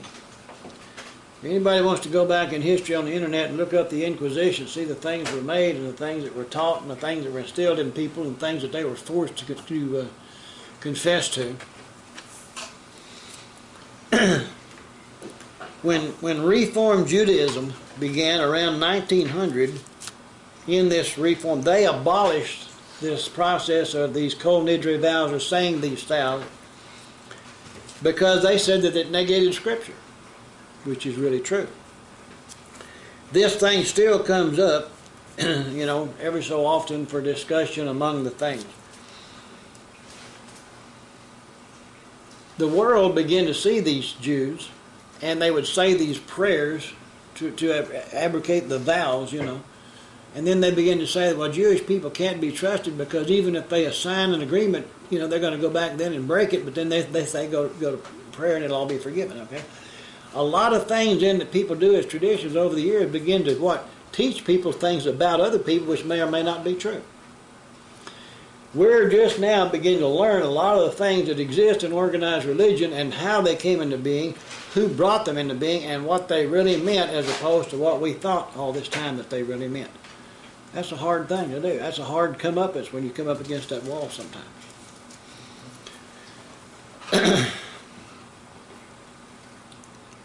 Your word should be your oath. Don't think about it. Founded on truth. Making vows or swearing oaths should be superfluous in our life. Perjury, by definition, is making false statements willfully under oath. When you tell somebody something, isn't that person expecting you to tell the truth? Go to 2 Timothy.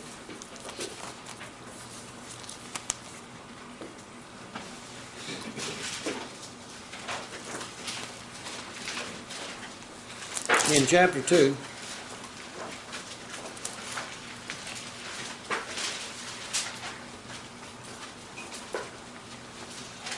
Starting in verse 15 through 19.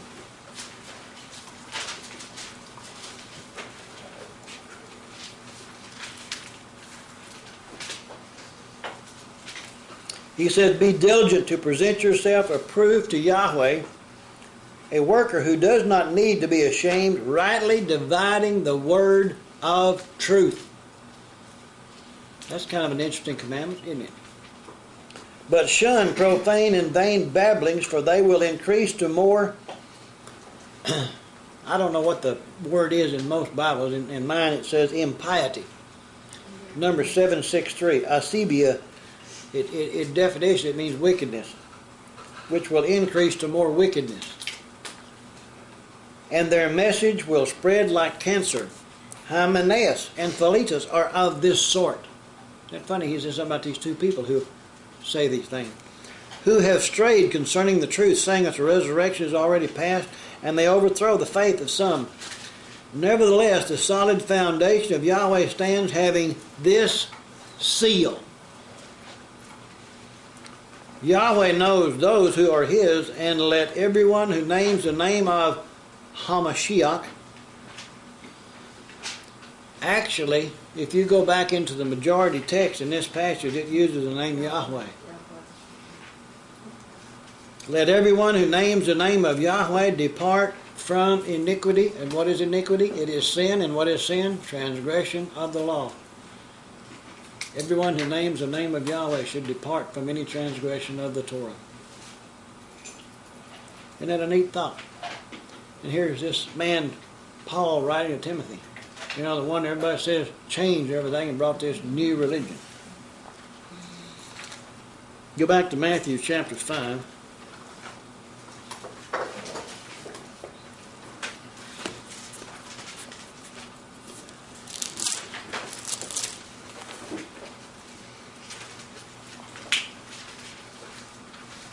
Verse 33 through 37.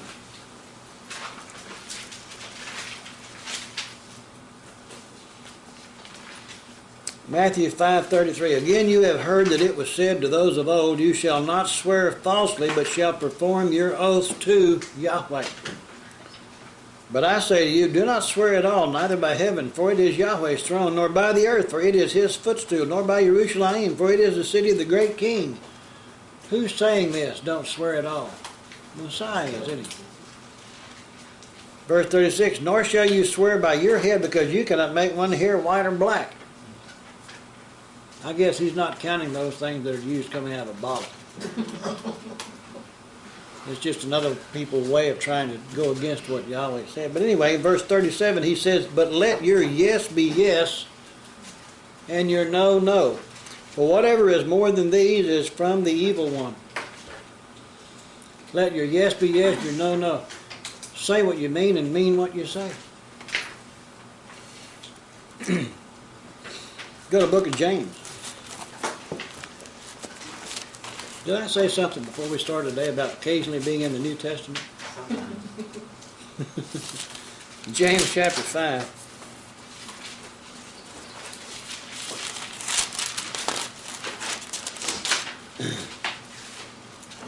In verse 12.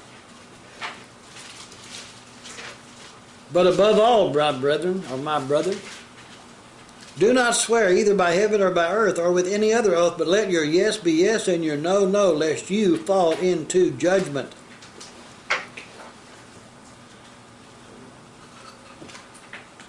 Masoretic text in that word there, it says, unless you fall, it doesn't use judgment, it uses the word hypocrisy, unless you fall into hypocrisy. James 5:12. But he's saying the same thing Messiah said, is he not? Now go to Colossians chapter 4.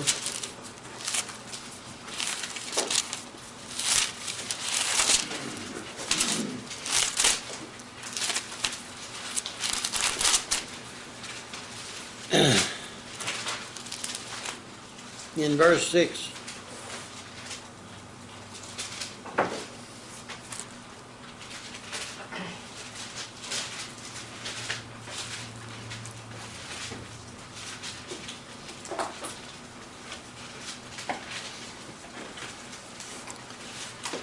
In verse 6 of Colossians chapter 4, he said, let your speech always be with grace, seasoned with salt, that you may know how you ought to answer each one.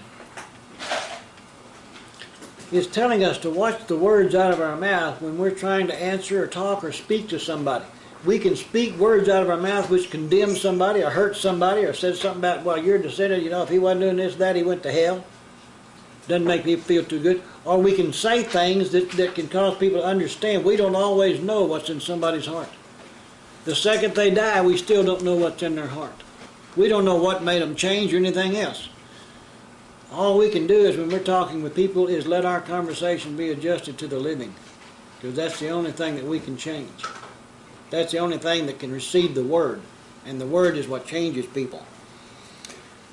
Verse 6, let your speech always be with grace, seasoned with salt. That word salt, I don't have a number, but somebody won't give me a number. 217. 217. But the word literally means salt. And remember that place where Messiah said, if the salt, lost its flavor, it's good for nothing but be trampled underfoot, right? So the figurative meaning of this word salt also means prudence. You may know what prudence means. I mean, you can look it up in Webster's, prudence, right? And it means prudence or foresight to avoid any kind of error or danger. Let your speech be seasoned with salt or prudence in order to avoid any kind of error that you might speak that would hurt someone, or danger, or something that could turn somebody away or lead them into something. If we say something with our mouth that turns somebody away from the word of Yahweh, we have not done them a favor. We may feel self-righteous because of what we said to somebody. After all, I said it because, by God, I based it on what I think. We've met people like that, haven't we? But have foresight and talk slow enough and think about what you fix to say so that you don't really send somebody else into something. That's what Paul was writing when he said, if I do anything that will send somebody else away, he said, I won't do it. Okay, go back to Numbers. We're going to move away. Chapter 31. Whew, took a while to get through that, didn't it? I promise you all of them won't be that long.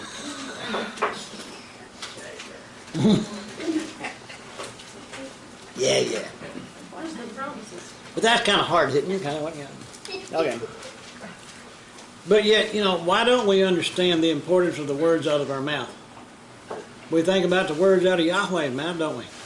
Why wouldn't our words be just, Chapter 31. And Yahweh spoke to Moses, saying, take vengeance for the sons of Israel on the Midianites. Afterward you shall be gathered to your people. You go take vengeance of these sons. Remember, Yahweh will protect his people, right? Who are his people? Those who do the will. Isn't that what Messiah said? Who are my brothers and sisters, but those who do the will of my Father in heaven? Verse 3, so Moshe spoke to the people saying, arm, that word, I don't know what most Bibles say, but arm men of yourselves. The word is the word ish in the Hebrew. The number is 376. It means a man. And the form here is ha'ashim. So Moshe spoke to the people saying, arm the ha'ashim, the men of yourselves, for the war, and let them go against the Midianites to take vengeance for Yahweh on Midian. Now this is saying take vengeance for Yahweh. Y'all, everybody remembers the scripture where Yahweh says, vengeance is mine, saith Yahweh. You're not supposed to take it into your own hands. But yet Yahweh is still using these people to take vengeance for Him. But it's still His instruction. You just don't go out doing it on your own.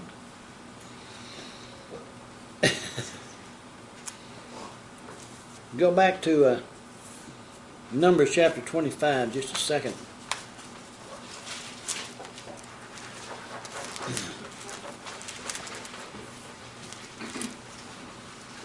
Verses 16 through 18. Now you're going to, remember this is why Yahweh is taking vengeance on these Midianites. Numbers 25, verses 16 through 18. Then Yahweh spoke to Moshe, saying, harass the Midianites, attack them, or be hostile toward them. For they harassed you with their schemes or their deceit, by which they seduced you in the matter of Peor and the matter of Cosbi, the daughter of a leader of Midian, their sister, who was killed in the day of the plague because of Peor. They led the children away. They caused them to get involved in their, festival practices and their ritual foods and eating things, to their gods and so forth, and brought the curse upon themselves, which was what, Balaam had advised them to do. And here in verse 3, Moshe spoke to people saying, arm the men of yourselves for the war, and let them go against the Midianites to take vengeance for Yahweh on Midian. And it's because of what they had done. And then in verse 4 he says, 1,000 from each tribe of all the tribes of Israel you shall send to the war. So there were recruited from the divisions of Israel 1,000 from the tribes, 12,000 armed for war.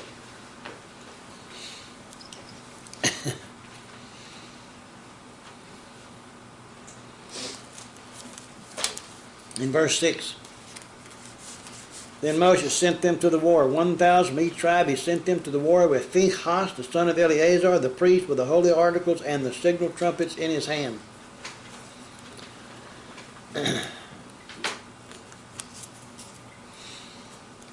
In verse 7, they warred against the Midianites, just as Yahweh commanded Moshe, and they killed all the males. They killed the kings of Midian with those who were killed. Now, these Midianites were descendants of Midian, okay? Midian was a son of Abraham through his second wife, Keturah. Just make yourselves a note. Genesis chapter 25, verses 1 through 6, it lists the children that he had through her. The word Midian itself, the number 4080, and the word, it means strife. So all these sons of Midian were sons of strife. Isn't that a thought? There's a lot of people today out there creating more problems and strife and everything else. They're kind of a son of Midian, aren't they? And then he names these kings, Rechem, Zur, Hur, and Reba, the 5 kings of Midian. Balaam, the son of Beor, they also killed with the sword. He never did make it home. He stayed with them, didn't he?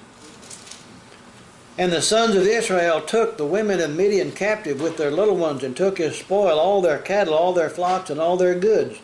They also burned with fire all the cities where they dwelt, and all their forts. And they took all the spoil and all the booty of man and beast.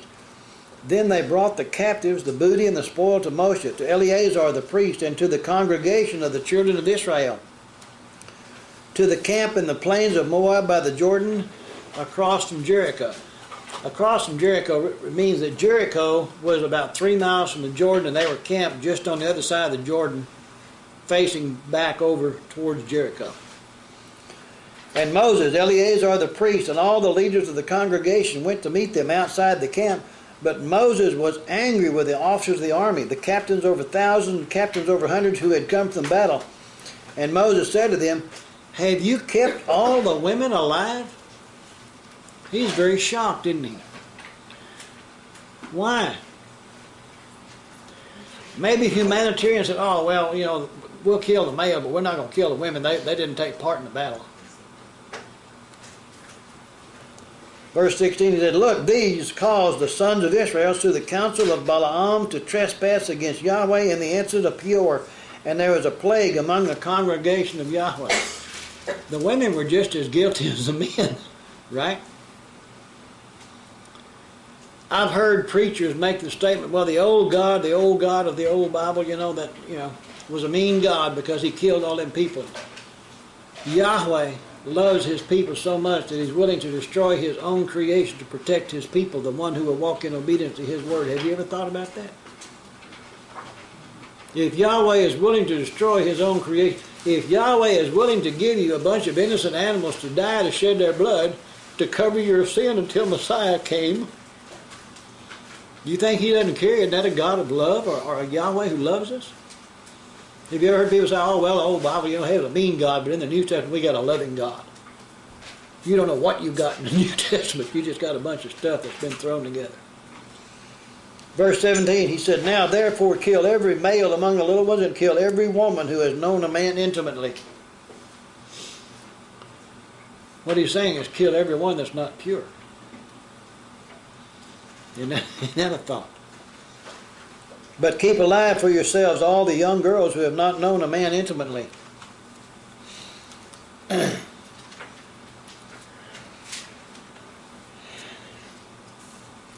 Verse 19, and as for you, remain outside the camp 7 days. Whoever has killed any person and whoever has touched any slain, purify yourselves and your captives on the 3rd day and on the 7th day.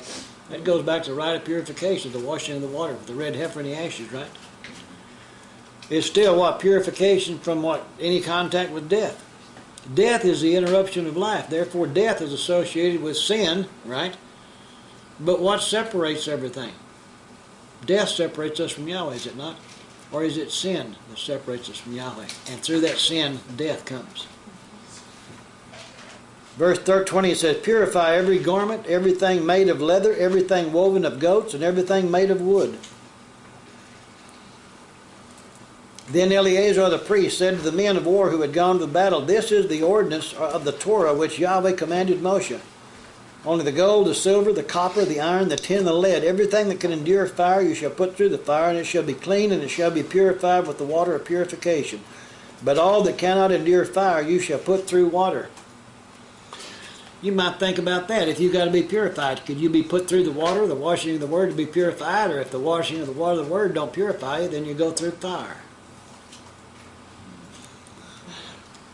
I don't think you get out of the lake of fire once you get there. I think I'd rather be purified by the washing of the water.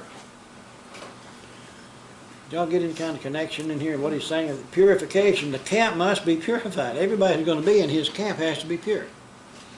Remember, we can't live with these people because it was thousands of years ago, but we can see what they did and what he's looking for all of us to do and to walk in and to how pure we're supposed to be. Verse 24, and you shall wash your clothes on the 7th day and be clean, and afterward you may come into the camp.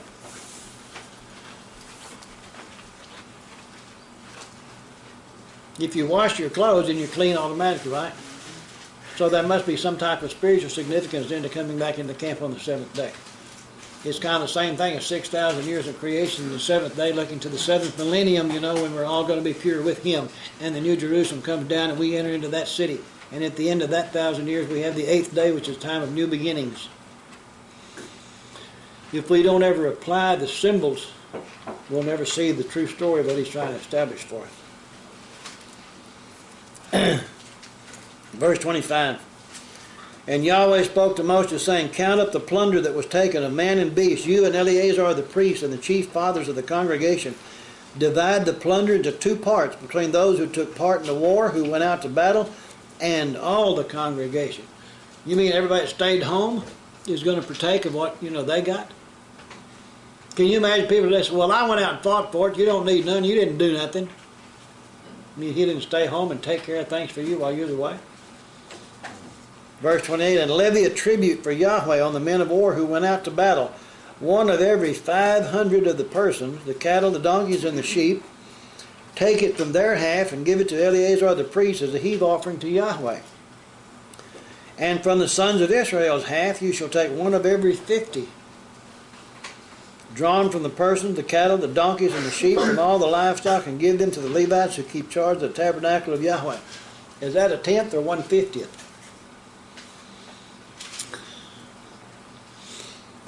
So Moses and Eleazar the priest did as Yahweh commanded Moshe, and the booty remaining from the plunder which the men of war had taken was 675,000 sheep, 72,000 cattle, 61,000 donkeys, 32,000 persons in all, of women who had not known a man intimately. I'll let y'all do the math on how much of everything it was, okay? And then it becomes more clear too, who got what and who gave up what. Verse 36, and the half, the portion for those who had gone out to war, was in number 337,500 sheep, and Yahweh's tribute of the sheep was 675. The cattle were 36,000, of which Yahweh's tribute was 72. The donkeys were 30,500, of which Yahweh's tribute was 61. The persons were 16,000, of which Yahweh's tribute was 32 persons. So Moses gave the tribute, Yahweh's heave offering, to Eleazar the priest, as Yahweh commanded Moshe. And from the sons of Israel's half, which Moses separated from the men who fought. Now the half belonging to the congregation was 337,500 sheep. I bet that's exactly half of that whole thing in it.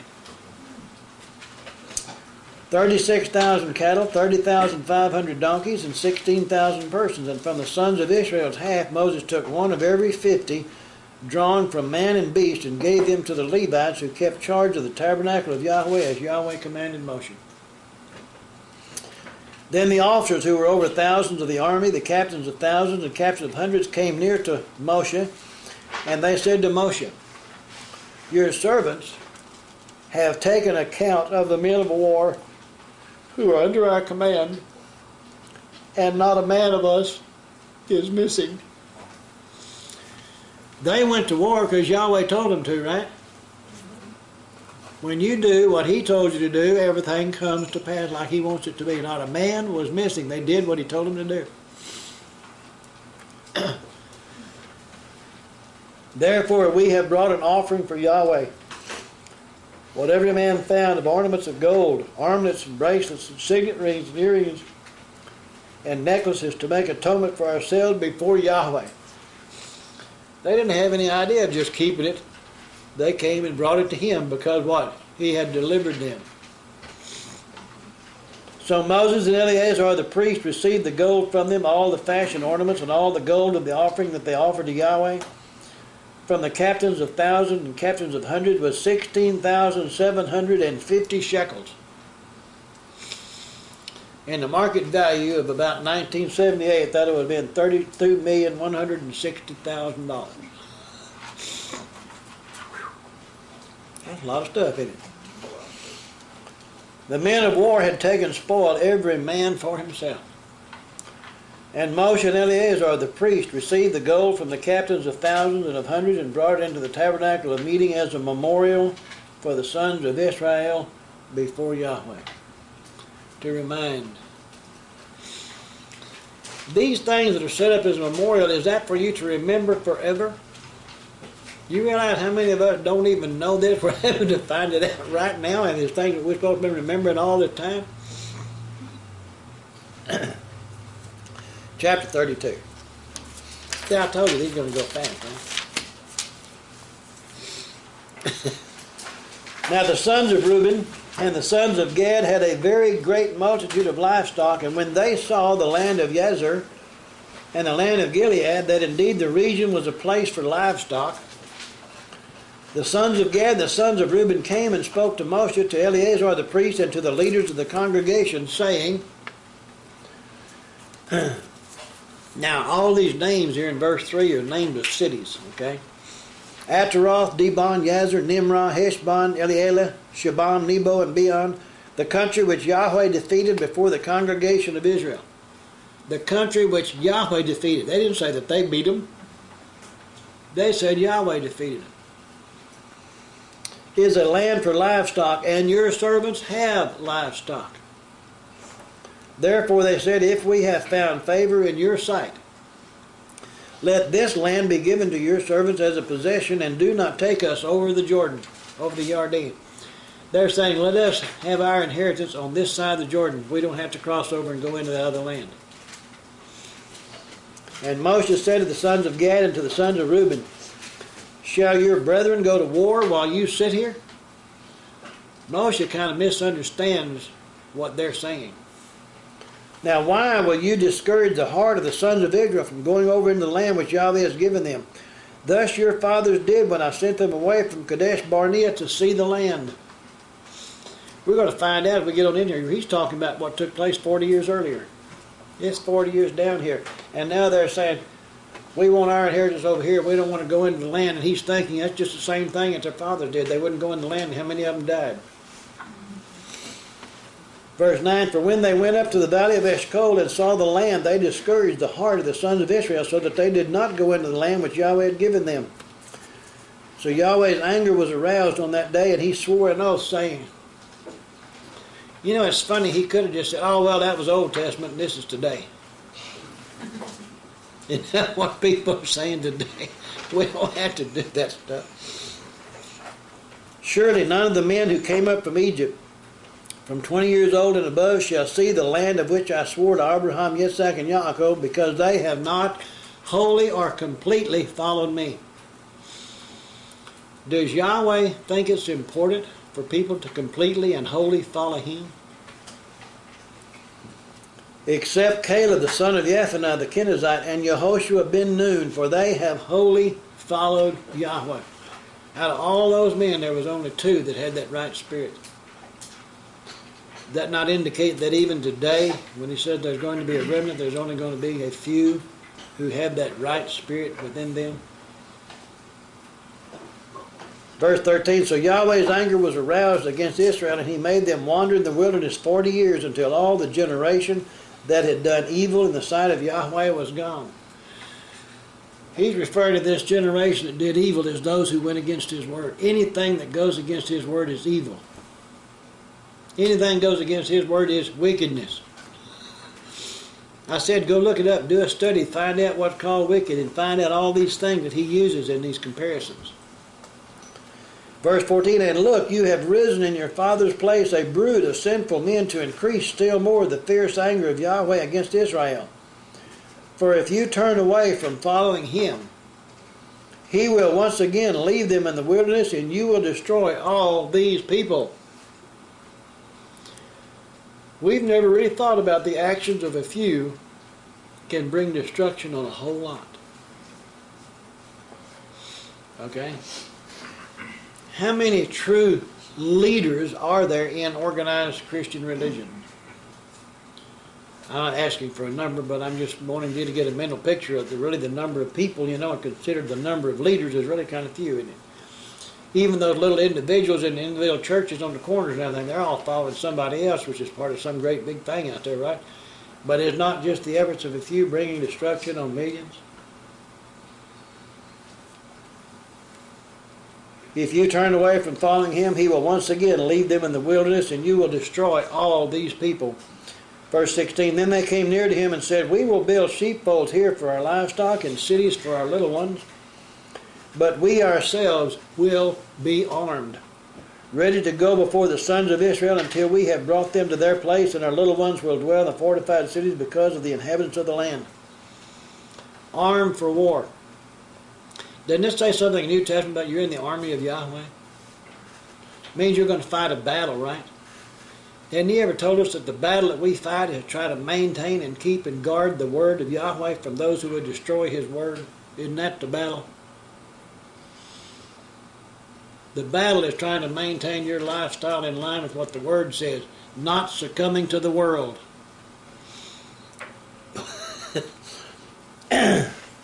Verse 18, he says, we will not return to our homes until every one of the sons of Israel has received or possessed his inheritance.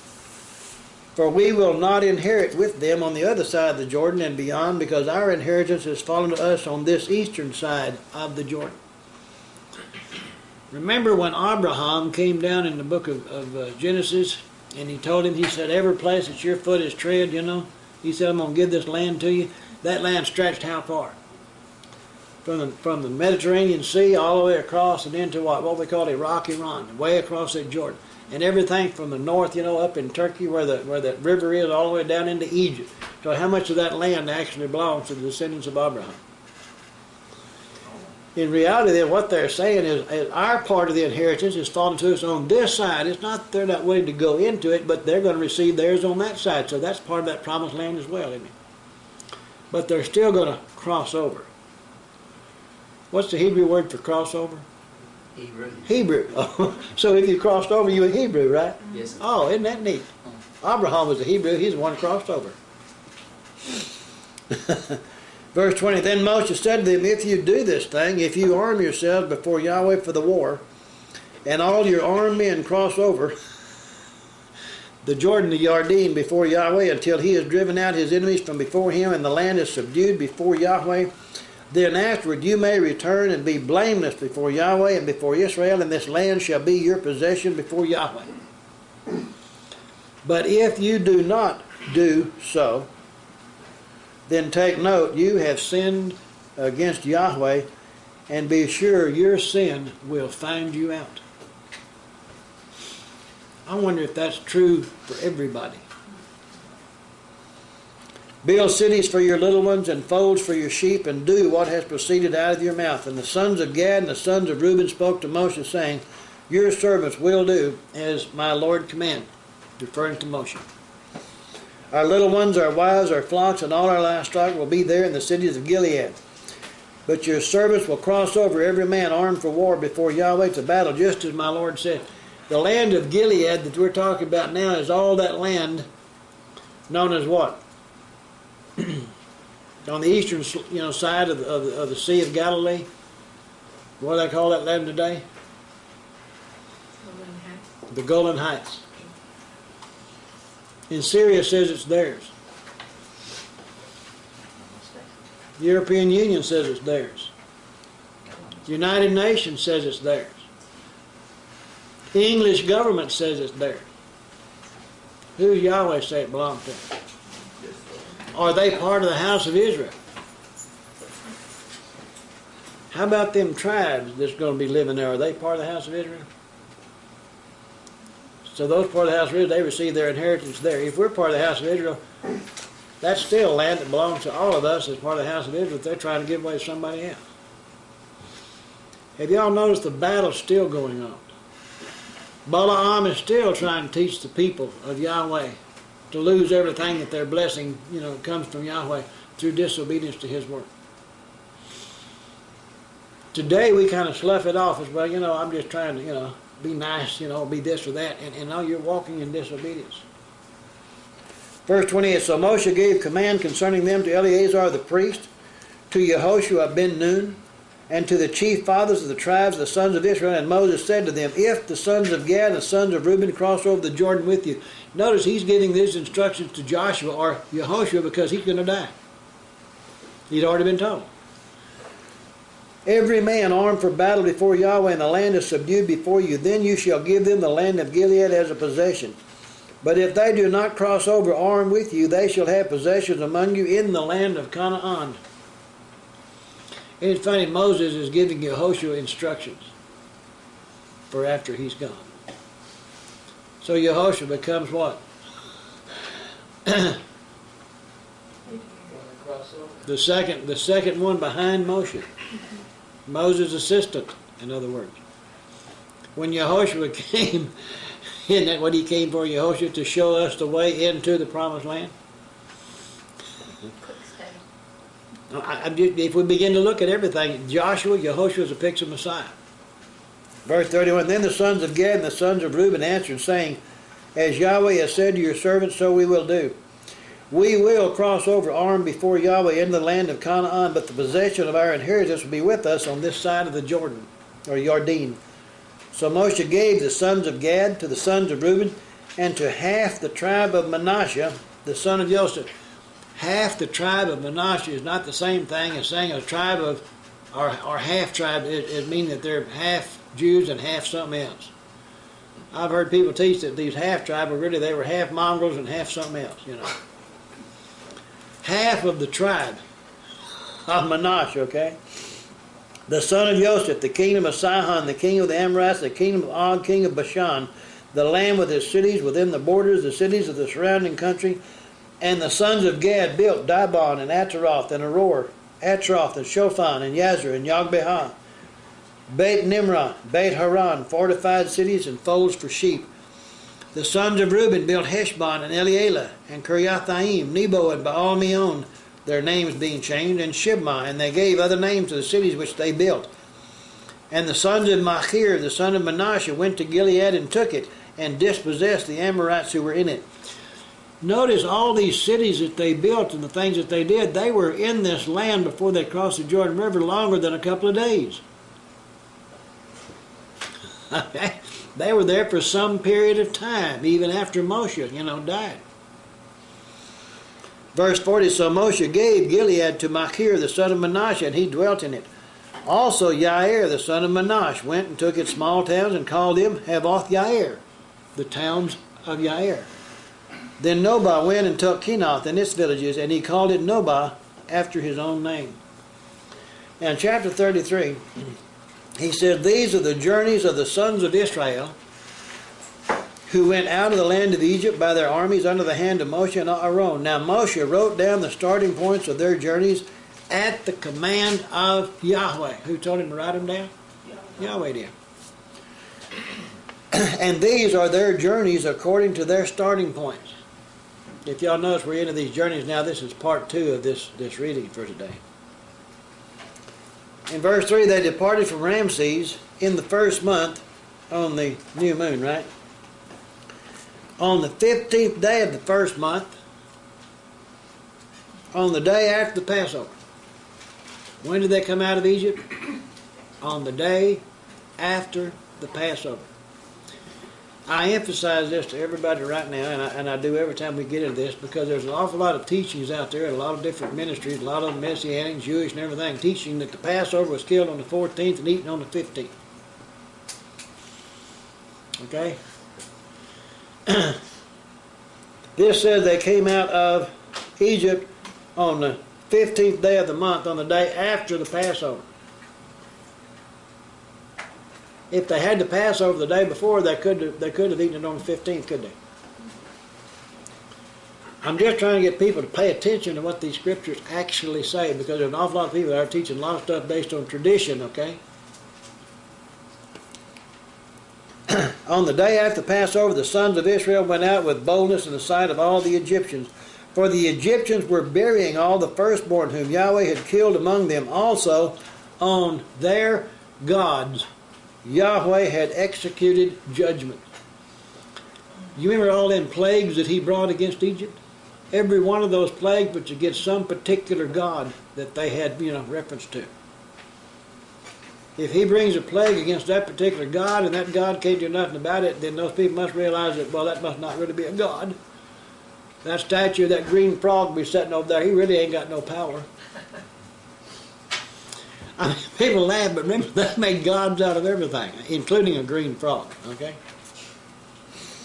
Verse 5, then the sons of Israel moved from Ramses and camped at Sukkot. They departed from Sukkot and camped at Etam, which is on the edge of the wilderness. Isn't it neat? They moved to Sukkot, and while they were at Sukkot was when he took the body of who? Joseph. And then when they're chasing him and you see this empty tomb where he's gone, they figure he ain't coming back. I wonder if that's got something to do with it. Anyway. Verse 7, they moved from Etam and turned back to Pi-hahiroth, which is east of Baal Zephon. They camped near Migdol. Oh, in case I didn't emphasize it, back up in verse 3.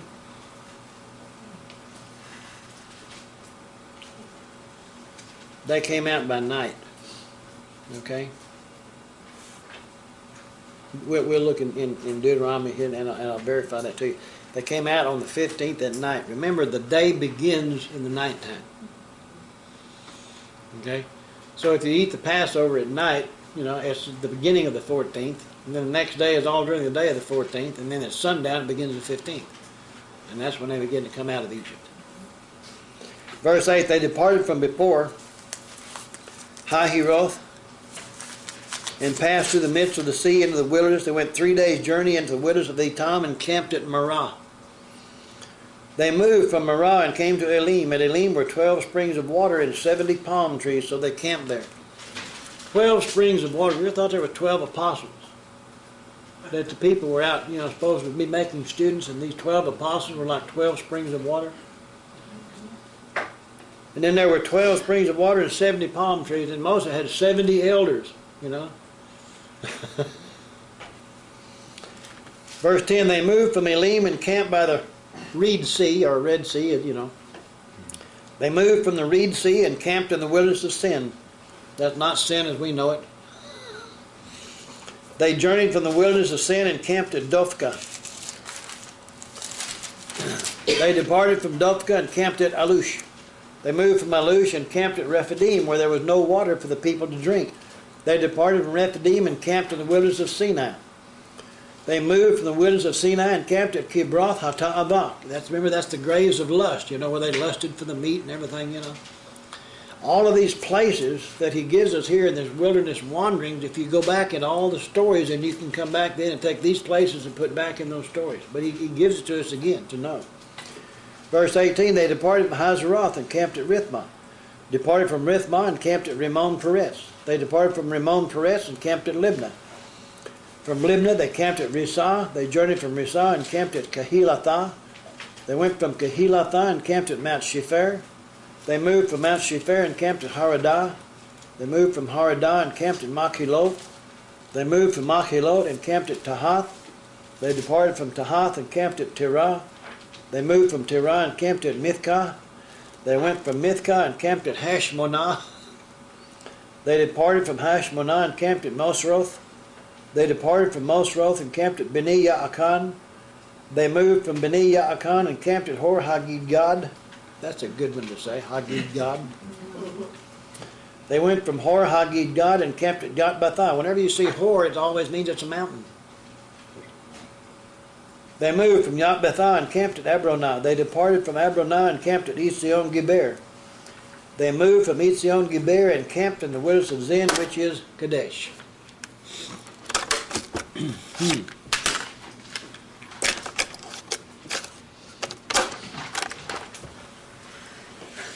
In verse 37, they moved from Kadesh and camped at Mount Hor, the boundary of the land of Edom. Edom is Esau, remember? Then Aaron the priest went up to Mount Hor at the command of Yahweh and died there in the 40th year after the sons of Israel had come out of the land of Egypt on the first of the 5th month. First day will be the new moon of the 5th month. Aaron was 123 years old when he died on Mount Hor.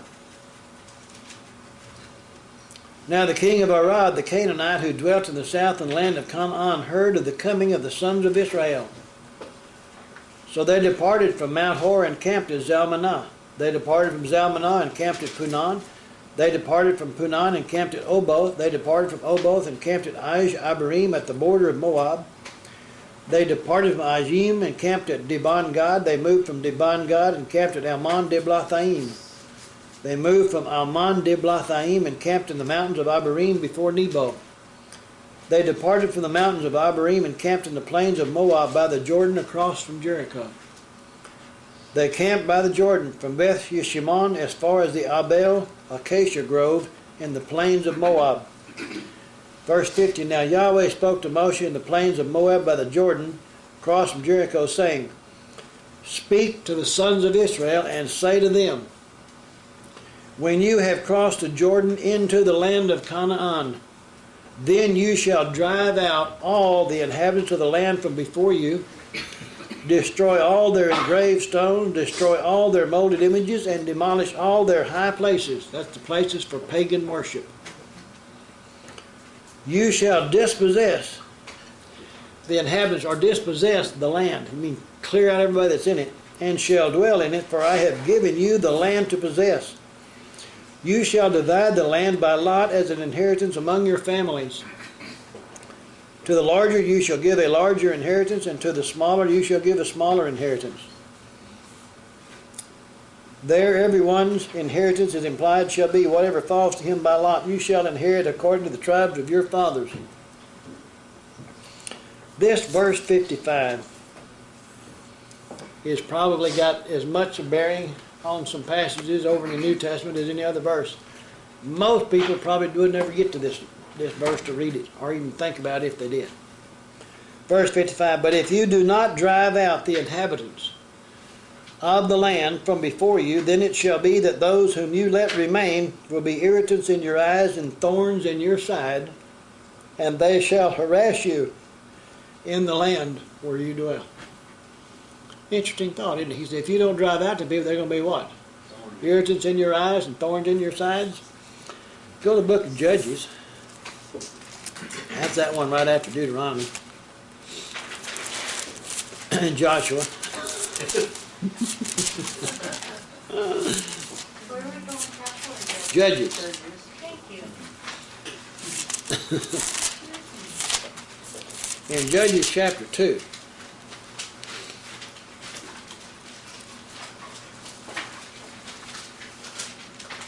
Verse 2 and 3.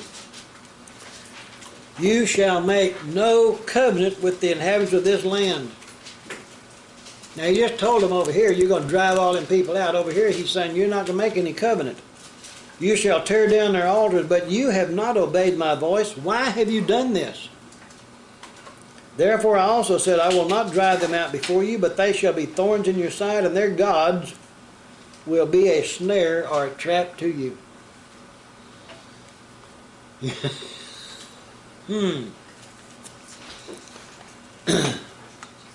Go to 2 Corinthians.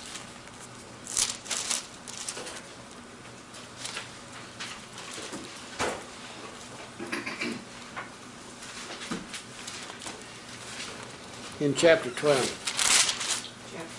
Chapter 12.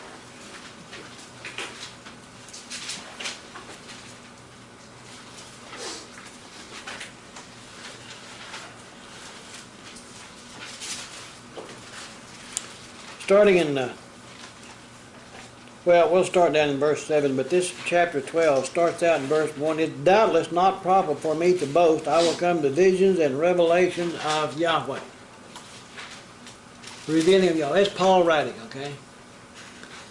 And then he goes on down in verse 7, he says, and lest I should be exalted above measure by the abundance of the revelations. He's talking about the revelation, or the revealing of the Mashiach that had been given to him. A thorn in the flesh was given to me, a messenger of Hasatan, to buffet me, lest I be exalted above measure.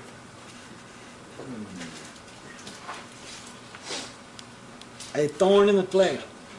Now, I've heard people talk about, oh, well, he was blinded, and then he had trouble with his eyes and blindness for years and all kinds of stuff, and people talk about some kind of sickness or disease or whatever kind of, And yet this thorn that was in his side, lest I be exalted above measure. Every place he went when he preached, didn't people rise up in the city, and drag him out? And how many times was he stoned and drugged out of the city and left to die? How many of these people that were there, that came against him, and they were considered the unbelievers? I'm just trying to say that the Scripture not give us a better definition of what the thorn in the flesh was than what most people think. Verse 8, it says, concerning this thing, I pleaded with Yahweh 3 times that it might depart from me. And he said to me, my grace is sufficient for you, for my strength is made perfect in weakness. Now, if he was dragged out of the city and stoned, he might kind of have a problem in the flesh too, wouldn't he? He said, therefore, most gladly, I'll rather boast in my infirmities, that the power of the Mashiach may rest upon me. Therefore I take pleasure in infirmities, in reproaches, in needs, in persecutions, in distresses for Mashiach's sake. For when I am weak, then I am strong. You think he's referring back to all the stuff that came against him because of the word of Yahweh that he's teaching? I think it's an interesting concept to begin to compare these verses of Scripture. Go back in the Numbers, let's just look at that again. If you do not drive out the inhabitants of the land from before you, then it shall be those whom you let remain will be irritants in your eyes and thorns in your sides, and they shall harass you in the land where you dwell. They're only going to harass the ones who are trying to walk in obedience to the Word, right? I mean, why would Hasatan care about everybody else? He's already got them.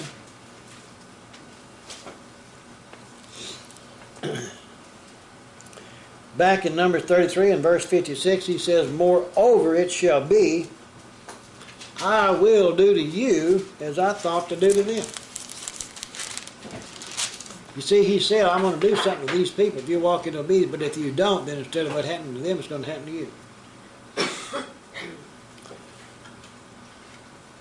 Chapter 34.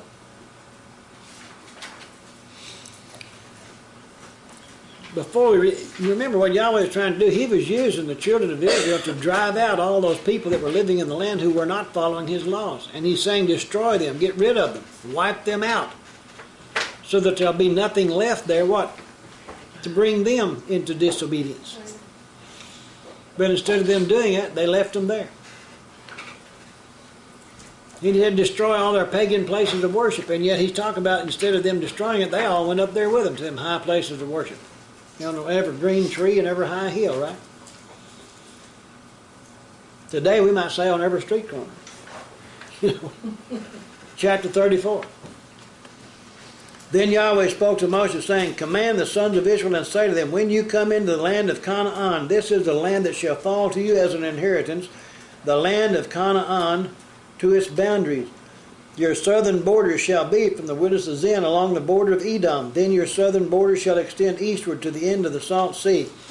As we read these descriptions, and it gives you the borders of the land of Israel, you're going to see one of these borders that comes down along the east side of the Sea of Galilee and follows down, you know, the river, the Jordan, down to the Dead Sea, and then goes down and ends at the Arabah in the Salt Sea. And then we think, well, what about east of it? He's not saying that that's not part of their land. He's giving them the borders of the land that they're coming into across the Jordan. Verse 4, he said, "Your borders shall turn from the southern side of the ascent of Achrabim, continue to Zin, and be on the south of Kadesh Barnea. Then it shall go on to Hazar Adar, and continue to Asman. The borders shall turn from Asman to the brook of Egypt, and it shall end at the sea." There's a little creek down in the south western corner below Jerusalem that's called the Brook of Egypt. You know, and it's a little brook that runs up out of Egypt going up towards the Mediterranean, which was the border of Egypt. That brook, that border from Jerusalem was only something like 20 miles away. The reason I say this is because we need to understand then that when Miriam and Joseph and the child left Jerusalem to flee to Egypt, they didn't have to go but about 20 miles.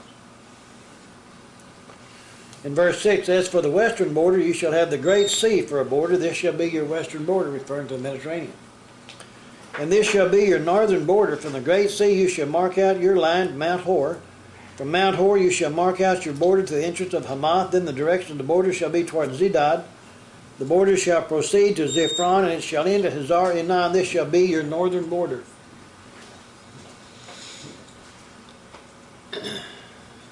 "You shall mark out your eastern border from Hazar Enan to Shepham. The border shall go down from Shephan to Riblah on the east side of Ain. The border shall go down and reach to the eastern side of the Sea of Chinnereth." We know it today as the Sea of Galilee. "The border shall go down along the Jordan. It shall end at the Salt Sea. This shall be your land with its surrounding boundaries. Then Moshe commanded the sons of Israel, saying, This is the land which you shall inherit by lot, which Yahweh has commanded to give to the 9 tribes and to the half-tribe. For the tribe of the sons of Reuben according to the house of their fathers, and the tribe of the sons of Gad according to the house of their fathers have received their inheritance, and the half-tribe of Manasseh has received its inheritance. The 2 tribes and the half-tribe have received their inheritance on this side of the Jordan, across from Jericho eastward toward the sunrise. And Yahweh spoke to Moses, saying, These are the names of the men who shall divide the land among you as an inheritance. Eleazar the priest, and Yehoshua ben Nun. You shall take 1 leader of every tribe to divide the land for the inheritance. These are the names of the men. From the tribe of Judah, Caleb the son of Jephunneh. From the tribe of the sons of Simeon, Shemuel the son of Ammihud. From the tribe of Benjamin, Elidad the son of Kislon. A leader from the tribe of the sons of Dan, Buki the son of Yogli. from the sons of Joseph, a leader from the tribe of the sons of Manasseh, Haniel the son of Ephod, and a leader from the tribe of the sons of Ephraim, Kemuel the son of Shiftan, a leader from the tribe of the sons of Zebulun, Elizaphan the son of Parnach, a leader from the tribe of the sons of Issachar, Paltiel the son of Azan, a leader from the tribe of the sons of Asher, Ahihud the son of Shalomi, and a leader from the tribe of the sons of Naphtali, Pedahel the son of Ammihud. These are the ones Yahweh commanded to divide the inheritance among the sons of Israel in the land of Canaan. In chapter 35, this particular chapter is where we learn about the cities of refuge. Okay? We kind of take for granted the fact that, driving around over here, we got street signs and everything, and the street sign gives you the name of this street or the name of this highway, or there'll be signs on the highway that says this many miles to this city or this many miles to that city. We don't ever stop and think about that the origin of those things originated right here in the book of Numbers in this chapter. And it was based on giving instructions for a man who accidentally killed somebody on how to flee to what's called the city of refuge. And as long as he stayed in that city of refuge, he had safety, but he could never go back home until the high priest died. Once the high priest died, then he could go back to where he came from. The city of refuge, as we read this, I want you to think about the city of refuge as a picture of the Messiah Yehoshua. Is he not the one that we flee to in a refuge, right? In a lot of ways, are we not all guilty of manslaughter, as in our sins caused the death of the Mashiach? So we have a place then to flee to be safe until the high priest dies. But our high priest lives forever, doesn't he? Okay? No matter where we are in the land then, if we live and stay in him, then we always have this refuge. Under his wings, it says in Psalms, who we have fled to for refuge. When you go back, when you understand the cities of refuge, and go back sometime and look at all the scriptures in the whole Bible that talks about refuge and see what they say and see the picture that it points and how much we can learn about the Mashiach from that. And Yahweh spoke to Moshe in the plains of Moab by the Jordan across from Jericho, saying, verse 2, command the sons of Israel that they give the Levites cities to dwell in from the inheritance of their possession, and you shall also give the Levites common land around the cities. They don't own anything individually, but it was common land that belonged to the Levites themselves. They shall have the cities to dwell in, and their common land shall be for their cattle, for their herds, and for all their animals. How'd they get them? Probably most of them were given to them or gifts by people or something, He didn't say that you couldn't have possession. He said you just don't have an inheritance in the land. The common land of the cities which you shall give the Levites shall extend from the wall of the city outward 1,000 cubits all around. It's about 1,500 feet. You shall measure outside the city on the east side 2,000 cubits, on the south side 2,000 cubits on the west, 2,000 cubits, and on the north side 2,000 cubits. The city will be in the middle. This shall belong to them as common land for the cities. Now among the cities which you will give to the Levites, you shall appoint 6 cities of refuge, to which a manslayer may flee, and to these you shall add 42 cities. You're going to appoint 6 and then add how many to it later? 42. I think it was interesting. How many generations was it from David to the time of Messiah? Was there something like 42 generations or something like that? Okay. 14, 14, 14, that's 42, right? Anyway, I just throw that out for your consideration. Verse 7, so all the cities you will give to the Levites shall be 48. These you shall give with their common land. And the cities which you will give shall be from the possession of the sons of Israel. From the larger tribe is implied, you shall give many. From the smaller, you shall give few. Each shall give some of its cities to the Levites in proportion to the inheritance that each inherits.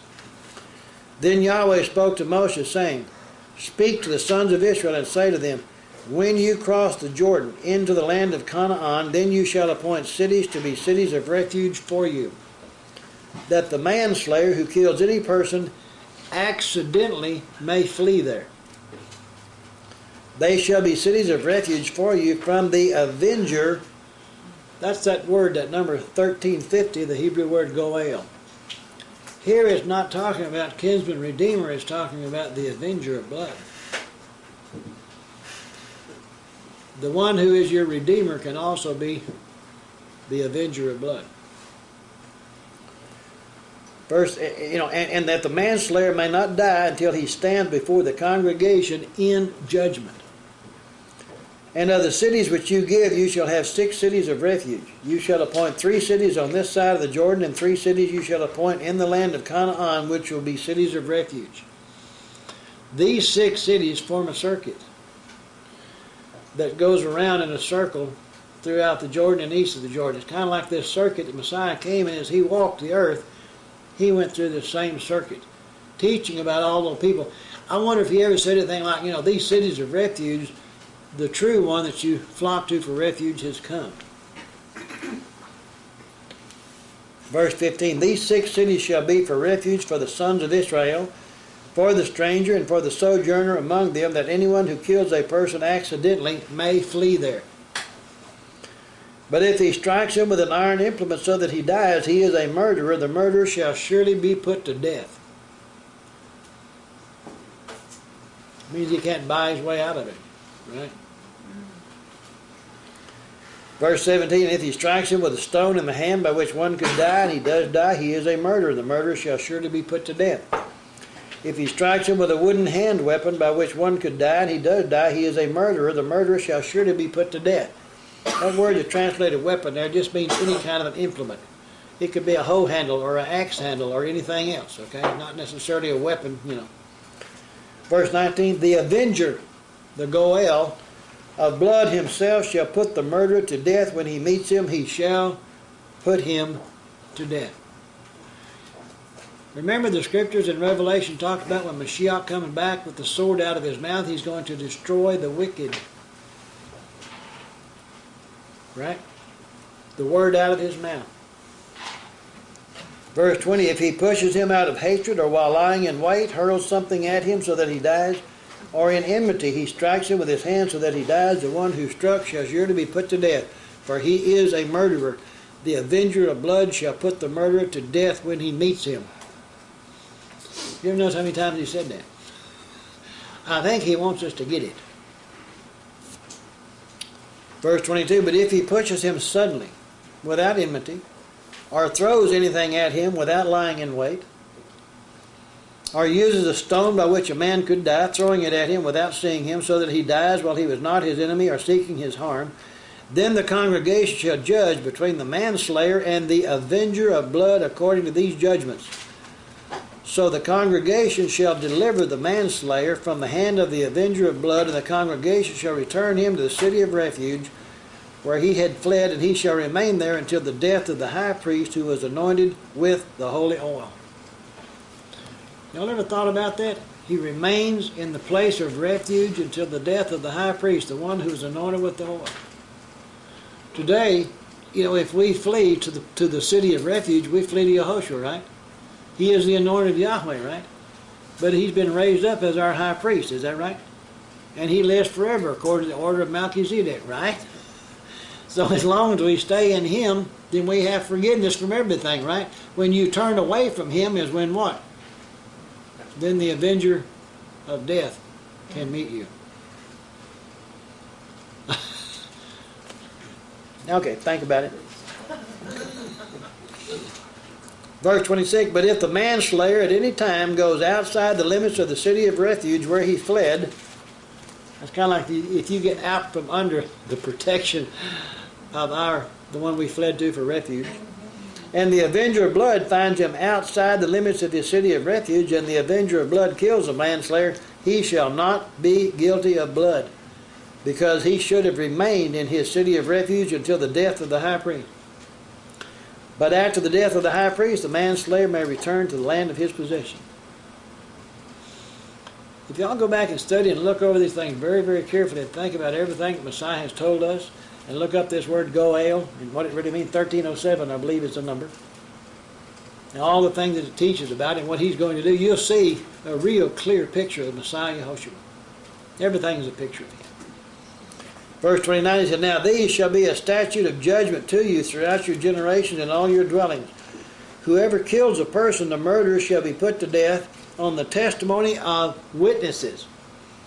But one witness is not sufficient testimony against a person for the death penalty implied.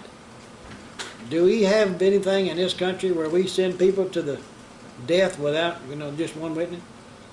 Or circumstantial evidence and call it a witness? Yeah, we do. In different places at different times. There's not anything in our society that actually goes by what this scripture says. Verse 31, moreover, you shall take no ransom for the life of a murderer who is guilty of death, but he shall surely be put to death. That means he can't buy his way out of it, no matter how much money he has, right? You shall take no ransom for him who has fled to his city of refuge, that he may return to dwell in the land before the death of the priest. So you shall not pollute the land where you are, for blood defiles the land. And no atonement can be made for the land for the blood that is shed on it, except by the blood of him who shed it. If somebody kills somebody else, maliciously, then the only way to remove that blood from the land is for that person to shed blood. That person's blood to be shed. He dies himself. It's the only way it's removed. Back in Leviticus, Yahweh told us, without the shedding of blood, there is no remission of sin. When you go back to the flood, after the flood of Noah, Yahweh says what? No man shall kill another man, because that man was created for what reason? In the image of Yahweh. Don't kill him just for no other reason than he is in the image of Yahweh. That's all it says. Verse 34, therefore do not defile the land which you inhabit, in the midst of which I dwell. For I, Yahweh, dwell among the sons of Israel. I think somewhere in what we call the New Testament, he said that where 2 or 3 of you are gathered in my name, he said, I'm there. Do we think about that? If we really thought about Yehoshua being in the midst of us when we're all gathered together like this, would we do some of the things that we do? Oh my. Chapter 36.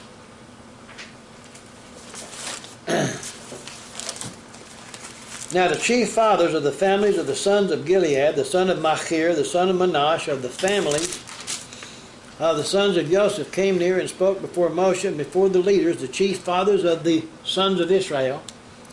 And they said, Yahweh commanded my Lord Moshe to give the land as an inheritance by lot to the sons of Israel, and my Lord was commanded by Yahweh to give the inheritance of our brother Zelophehad to his daughters. Now, if they are married to any of the sons of the other tribes implied of the sons of Israel, then their inheritance will be taken from the inheritance of our fathers, and it will be added to the inheritance of the tribe in which they marry, so it will be taken from the lot of our inheritance. What he's saying, if these women marry somebody from another tribe, then the land that they own will go to their husband who is a member of a different tribe, which means the land moved from them to this other tribe, right? Verse 4, and when the Jubilee of the sons of Israel comes, then their inheritance will be added to the inheritance of the tribe in which they marry, so their inheritance will be taken away from the inheritance of the tribe of our fathers. Then Moshe commanded the sons of Israel according to the word of Yahweh, saying, what the tribe of the sons of Joseph speaks is right. This is what Yahweh commands concerning the daughters of Zelophehad, saying, let them marry whom they think best, but they may marry only within the family of their father's tribe. Does this not give you an impression of what Yahweh thinks about the importance of that land and who it belongs to and what he said to do with it? Have we ever really given that much thought to the land of Israel over there and who it belongs to? Have we ever given much thought to us if we could call ourselves part of the children of Israel? We're not all of it, but we're part of it. What family do you associate with? In the book of Isaiah, doesn't he say to the people, let the Gentiles, don't let them say that they're separate from the house of Israel. You can't separate yourself from the house of Israel, because if you separate yourself from the house of Israel and try to join with some other country, what covenant have they got?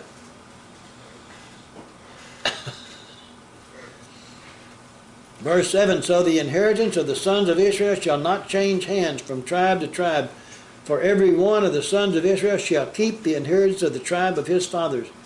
Every daughter who possesses an inheritance in any tribe of the sons of Israel shall be the wife of one of the family of her father's tribe, so that the sons of Israel each may possess the inheritance of his fathers.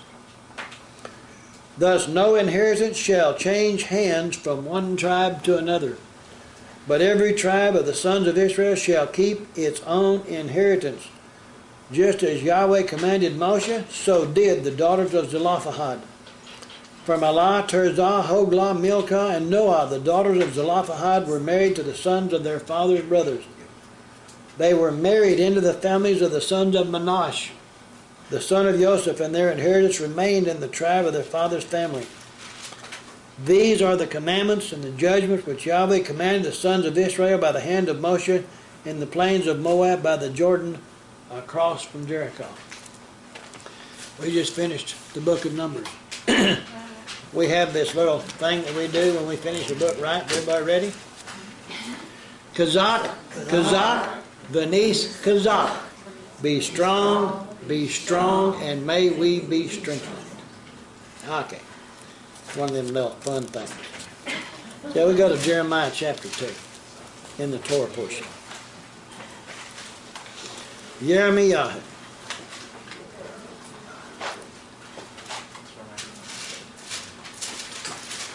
Remember, I told us last week that we're going to be reading down through Jeremiah, and we finally probably get into Isaiah in these weeks coming up before the 9th of Av, which celebrates the destruction of the temple. There's so many bad things that have happened to Israel over the years. It's always been on the 9th of Av. Everybody expects something big and something bad on the 9th of Av. You know. And the way things are going in the world right now, I think we can probably expect something, big to happen before too long, right? In Jeremiah chapter 2, and we'll be starting in verse 4.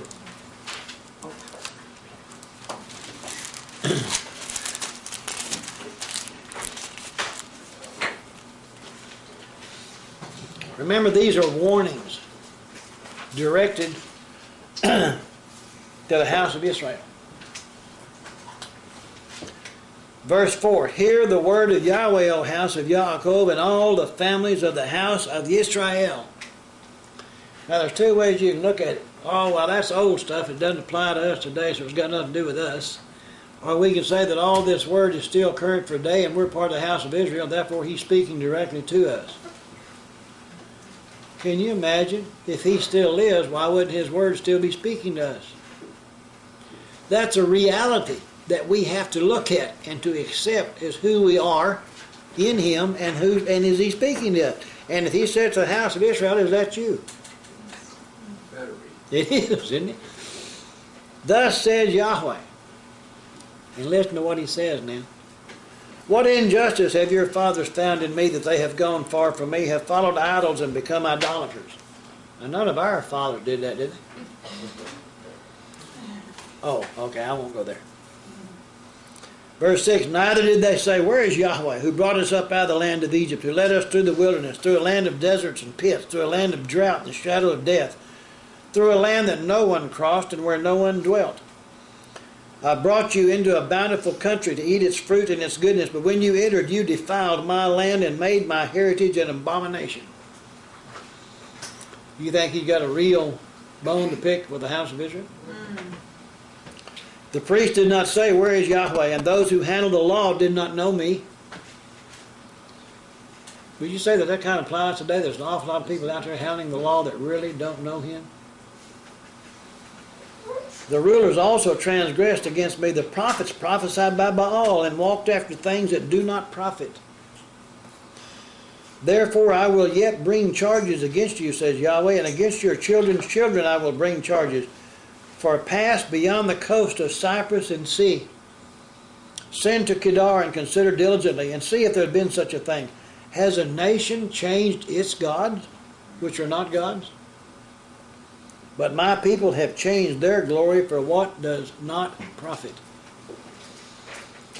Any time people start following something other than him, they're following something which has no profit in it. It promises, but it can't deliver. Be astonished, O heavens, at this, and be horribly afraid. Be very desolate, says Yahweh. For my people have committed two evils. They have forsaken me, the fountain of living waters. That's kind of like one of those passages they'd read back on the last day of Sukkot, isn't it? They've forsaken me, the fountain of living waters, and then done what? Hewn themselves cisterns. That means you go out in the ground and you dig this great big hole in the rock to catch and hold the water. He said they've hewn themselves cisterns, broken cisterns that can hold no water. Somewhere's got a crack, they didn't see it. It fills up and drains out. Somebody comes back and says, where'd the water go? Isn't that what people are doing though? They're trying to what? Build for themselves things in which, hold all this water. Are these people they follow? And yet what they've got no living water. They've got no washing of the water of the Word. About the only thing they can say about the Word has been done away with. Verse 14, is Israel a servant? Is he a home-born slave? Why has he plundered? The young lions roared at him and growled. They made his land waste. His cities are burned without inhabitant. Also the people of Noph and Taphanes, those are cities in ancient Egypt, have broken the crown of your head. Have you not brought this on yourself, in that you have forsaken Yahweh your Elohim when he led you in the way? If Yahweh is leading you in the way of Torah, and you choose to go away from that, then haven't you chosen your own path, and it's away from him? Is that true? If all of this word points to him, Yahweh and the Son, Yehoshua, and we follow something else, then we have chosen a different path, a different gate. Verse 18 says, and now why take the road to Egypt? Remember, Egypt is a picture of the world. He brought them out of Egypt to worship him. Even though they were in the wilderness, they could still follow his ways. Each one of us got delivered out of the world to follow him and learn his ways, even though we're in the wilderness of this world. Do we have the choice, if we want to go back to Egypt? Yeah, we can. But when you turn away from his word and walking in obedience to his word, that's what you've just chosen to do, is go back to Egypt and follow the gods of Egypt. Have you not brought this on yourself, and that you have forsaken Yahweh your El when he led you in the way? And now why take the road to Egypt to drink the waters of Sihor? Or why take the road to Assyria to drink the waters of the river? Your own wickedness will correct you, and your backslidings will reprove you. Know therefore and see that it is an evil and bitter thing that you have forsaken Yahweh your El, and the fear of me is not in you, says Adonai Yahweh of hosts. For of old I have broken your yoke and burst your bonds, and you said, I will not transgress. When on every high hill and every green tree you lay down, playing the harlot. The terminology is supposed to show us that worshiping of false gods is as bad as idolatry would be, in a marriage. Yet I had planted you a noble vine, a seed of highest quality. How then have you turned before me into the degenerate plant of an alien vine? Where do you think they get their ideas for some of their science fiction horror stories? Most of these people doing this stuff never had a original thought in their life. They had to copy something else and then distort it. For though you wash yourself with lye and use much soap, yet your iniquity is marked before me, says Yahweh Elohim.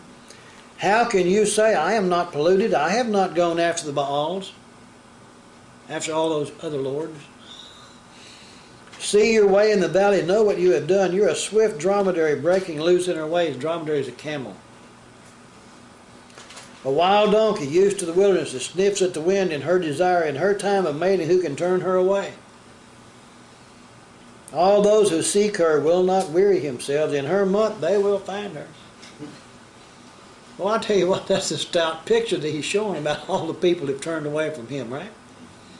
Not exactly a nice picture, but it's still a true representation. Verse 25, withhold your foot from being unshod and your throat from thirst. But you said there's no hope. No, for I have loved the aliens, and after them I will go. As the thief is ashamed when he is found out. So is the house of Israel ashamed. They and their kings and their princes, and their priests and their prophets, saying to a tree, you are my father. And to a stone, you gave birth to me. Have you ever thought about all these people that are involved in evolution? And they keep talking about evolution, and and all life, originated because somewhere in the world, it rained and it rained and it rained and it rained, and all this water rained on this rock, on this stone, and then it ran down this pool and it dissolved the rock, and then all this rock and this stuff in this water, and eventually some kind of life, emerged out of this primordial soup. That's like saying that your great great great great great great great grandfather was a rock. Isn't that what he's saying here? And to a stone you gave birth to me, for they have turned their back to me and not their face. But in the time of their trouble they will say, Arise and save us. But where are your gods that you have made for yourselves? Let them arise that they can save you in the time of your trouble. For according to the number of your cities are your gods, O Judah. It's on the house of Judah, isn't he? Here. Chapter 3, Jeremiah, verse 4. He said, Will you not from this time cry to me, my father? You are the guide of my youth. This staggered reading, 4 through 28, was chosen by as a warning. But they don't ever want people to finish off the readings without some word of hope, in the weekly portion. So they choose some of these other scriptures and go looking at chapters 4 and verse 1 and 2.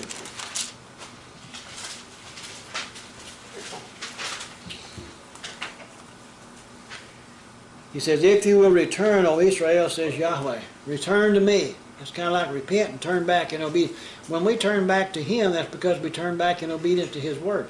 You can't say, I have turned back to the Father and reject His Word or walking in it. The Word and the Father are the same. If you turn back in obedience to Him, you turn back and walk in obedience to this Word. If you reject this Word, you just rejected Him. If you reject this Word, you just rejected the Messiah, who is the Word became flesh. I mean, there's no two ways about it. Return to me, and if you will put away your abominations out of my sight, then you shall not be moved. And you shall swear, Yahweh lives, in truth, in judgment, and in righteousness. The nations shall bless themselves in Him, and in Him they shall glory. I think it's a neat little message.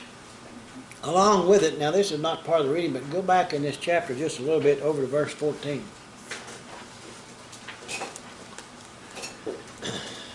I could wait for y'all to find this on their own, but it might be a while. So we just do it now. In verse 14, he says, Return, O backsliding children, says Yahweh, for I am married to you. That's kind of like being betrothed to Him, isn't it? And being betrothed is like being married. I will take you, one from a city and two from a family, and I will bring you to Zion. Isn't that kind of neat? We all, kind of meeting right here in this one little place, but we're not all from Azle. In fact, there's probably very few people here who live in the city limits of Azle. How many do? One? We all come from someplace, okay? Verse 15, I'll give you shepherds according to my heart who will feed you with knowledge and understanding. Then it shall come to pass, when you are multiplied and increased in the land in those days, says Yahweh, that they will say no more, the ark of the covenant of Yahweh. It shall not come to mind, nor shall they remember it, nor shall they visit, nor shall it be made any more. How many people are still looking for it? At that time Jerusalem shall be called the throne of Yahweh, and all the nations shall be gathered to it, to the name of Yahweh, to Jerusalem. They shall walk no more after the stubbornness of their evil heart. In those days the house of Judah shall walk with the house of Israel, and they shall come together out of the land of the north to the land that I have given as an inheritance to your fathers. This is beginning to happen.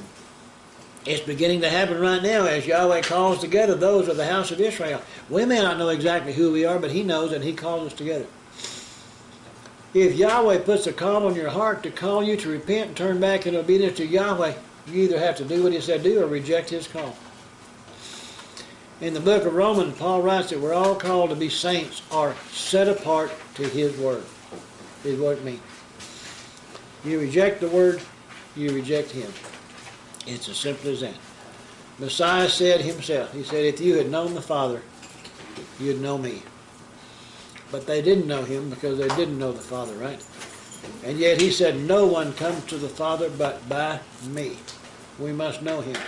He also said, if I be lifted up, I will draw all men to myself. If he is this Word made flesh, then if we lift up this Word, which is him, then he will draw all men to himself. But you can't lift up a facsimile. It has no life. I thank you for your time and your patience, and that concludes the reading for this day.